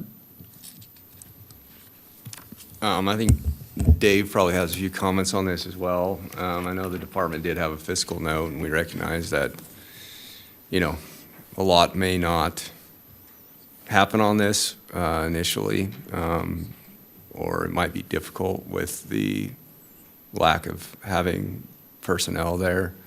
I think the committee, having a pretty full discussion on the issue, recognizes that this is a quite important aspect of, the entirety of conservation puzzle. And so ultimately it was our view that, let's get something started and let's deal with the funding, let's deal with the positions in the future as we move forward, but that getting the ball rolling on these protections is ultimately to the benefit of Nevada's wildlife. Yeah, good. Commissioner McNinch?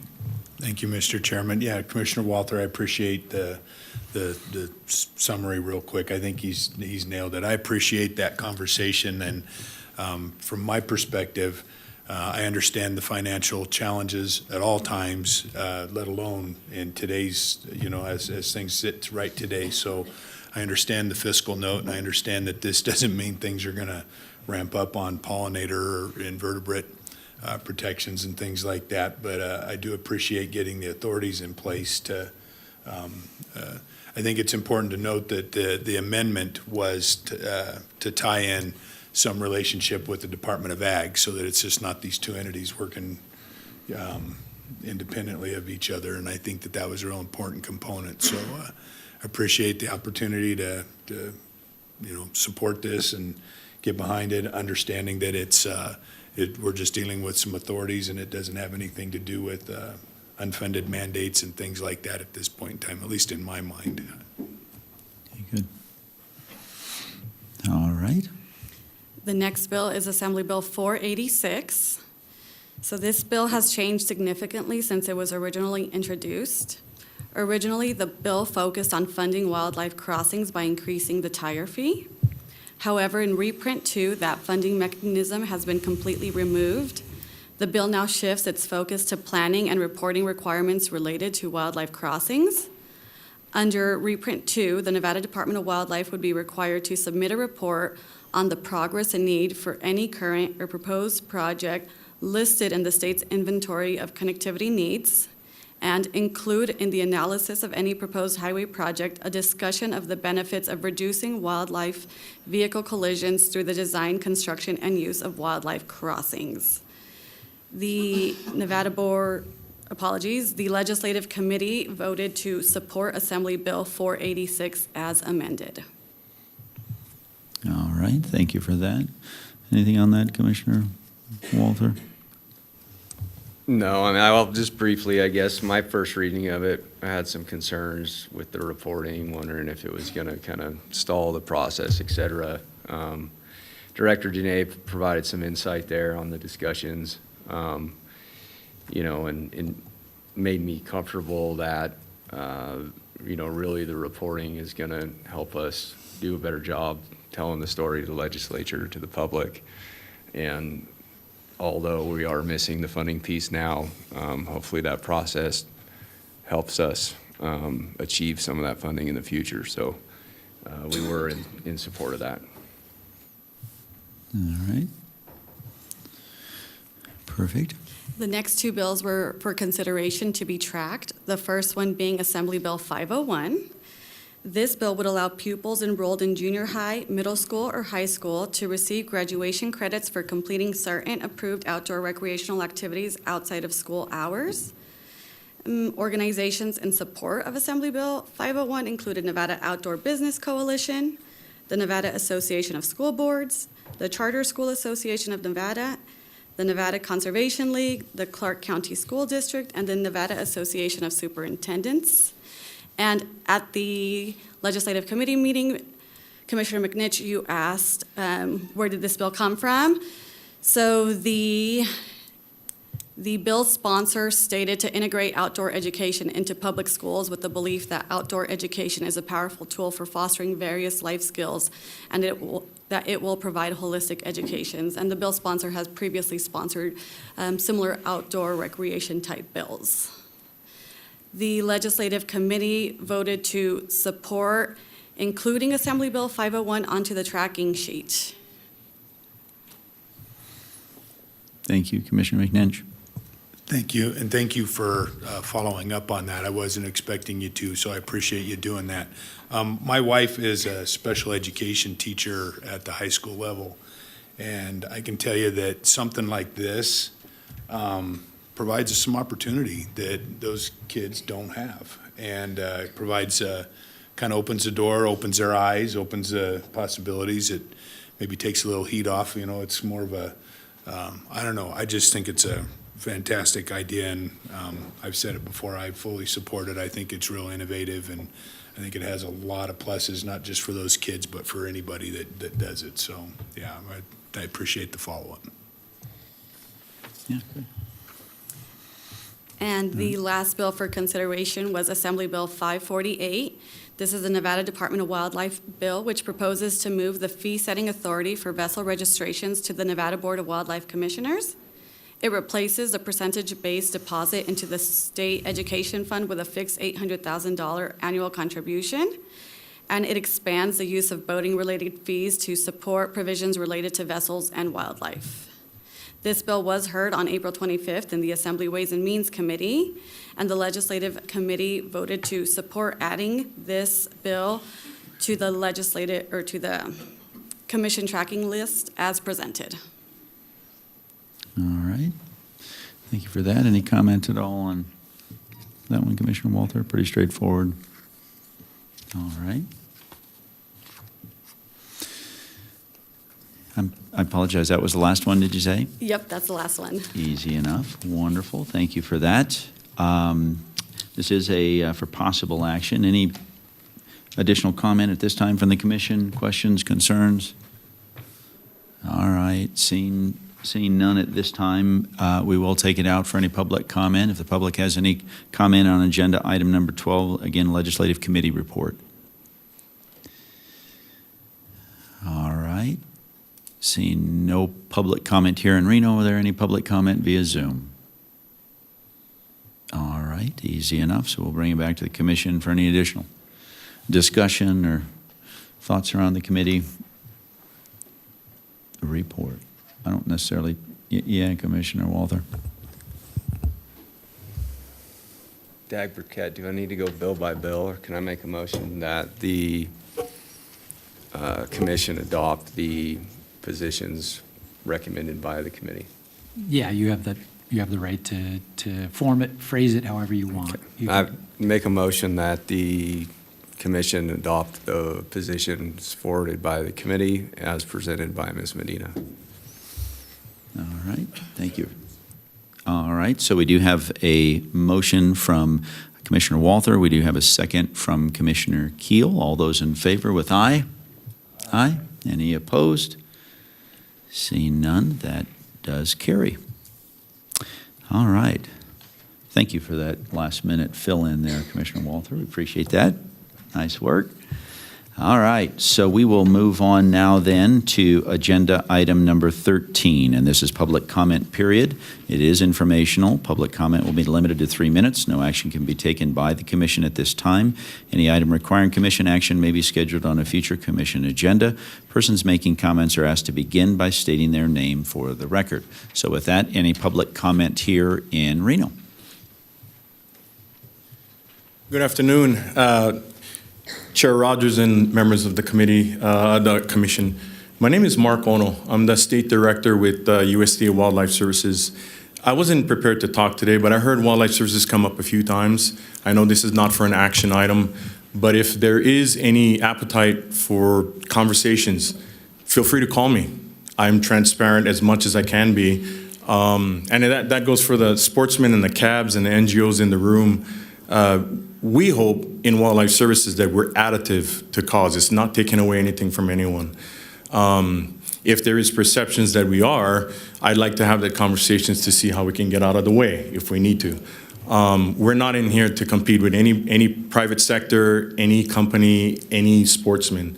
We're trying to be additive to any effort that this commission and NDOW puts forth. So anyway, just hand wave to say who I am. Best phone number to contact me is, and I'll say this on the record because it's a public phone number, 775-851-4848. And then my email address is mark.ono, O-N-O, @usda.gov. And it is true, Commissioner Boren and I talked, and the federal government landscape is changing rapidly across the landscape, not just USDA, but every department in the federal government. And so it's hard for me to provide any updates because what I could tell you today is going to be different tomorrow, especially in USDA. So anyway, that's all I got to say. Feel free to call and contact me. We work very well with NDOW. Director Janae and Deputy Director Scott and McAdoo, we have regular conversations about our work for the sportsmen and women in Nevada. So please don't let that be lost to you. We're not the big bad federal government, and we're here to help. That's the worst words you can hear, right? So please feel free to call me if you need. Thank you. Thank you for that. Appreciate that.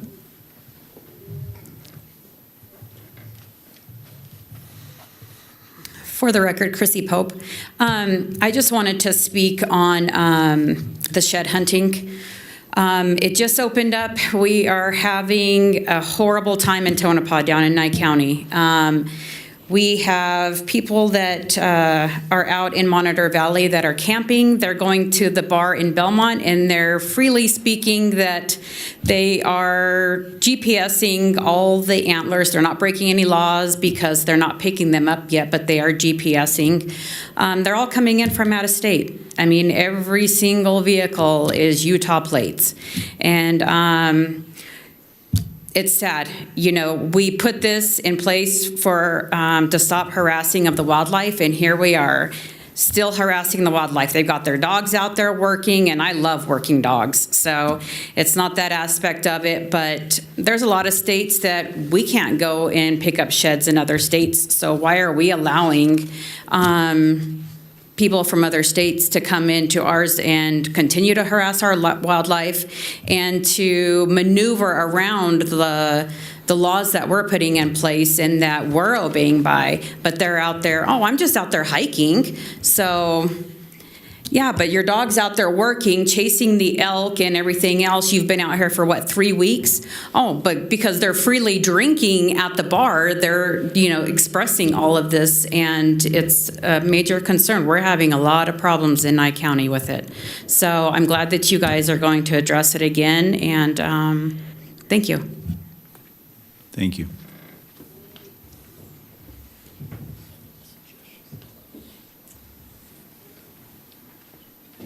Greetings, Chairman and members of the commission.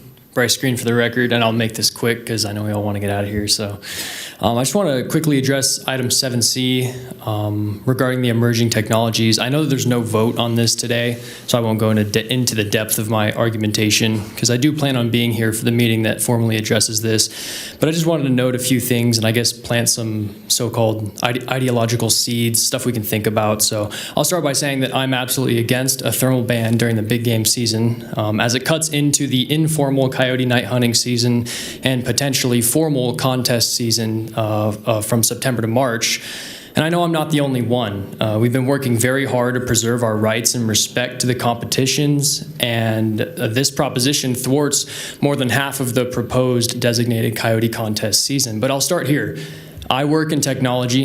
In fact, I specifically hack websites, but in an ethical manner.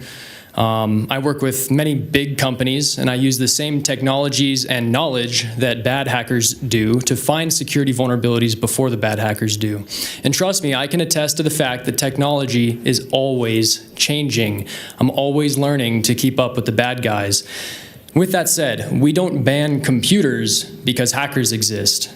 We take proactive measures and address security on the offensive and defensive, and I hope we can see here the analogy in comparison to a sweeping ban for all thermals during big game season.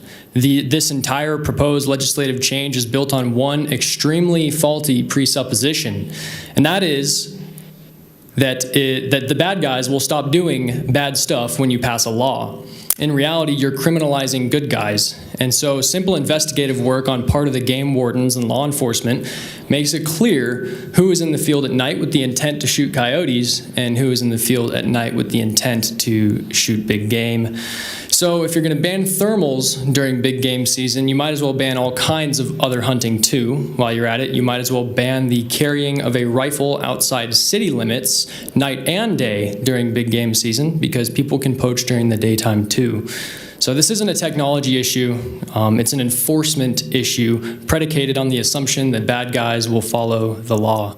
Thank you.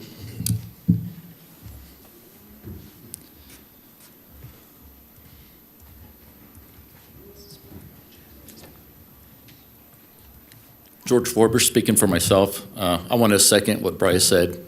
I won't say anything else about it because I'll be bugging you guys later anyway. But I want to offer a suggestion on the shed stuff. I don't hunt sheds. I don't have any skin in the game on that. But in the state of Nevada, It sounds to me like they're almost, you could look at it in a way where they're stealing items from Nevada to a certain degree, because I was listening to the severity, the amount of money the sheds are worth and the fines that they're getting. But in the state of Nevada, if you do a petty larceny, it's under $600, it's a misdemeanor. If you go above that, it's a grand larceny. So I don't know if that's a direction you want to take on sheds, because clearly the game wardens seem to be able to put a price on the amount of sheds that are being taken. So if somebody comes out with 2 or 3 sheds, that'll always be a misdemeanor, but they're coming out with, wheelbarrows full, maybe you need to up the severity there. So there's just a suggestion for you. Thank you. Thank you for that. Any other public comment here in Reno? All right, seeing no additional public comment in Reno, how about public comment via Zoom? Go ahead, Mr. Moldy. Yeah, Don Moldy-Reno. I think the previous speakers representing Nevada predator hunters earlier suggested that their group or he or some representative might be amenable to discussions with folks from our side who have a similar interest in coyotes and mountain lions and other critters in Nevada that often are involved in controversy. We would certainly be interested in having that sort of a conversation as well. The only problem is that I'm not sure that we can do it within the confines of the Department of Wildlife and the requirements of the open meeting law. That does not allow for the kind of discussion, those circumstances don't allow for the kind of discussion that I think would be necessary to make some headway. So I'm just saying our side is interested. I'm not sure the best way to do it other than on some sort of an informal basis. So everybody knows where I live too. So let me stop with that. Thanks.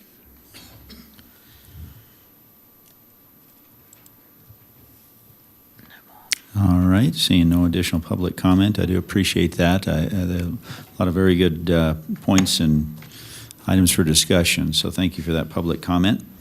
Period. With that said, that looks to conclude our agenda items for today, and we will stand now adjourned until tomorrow at 8:30 right back here.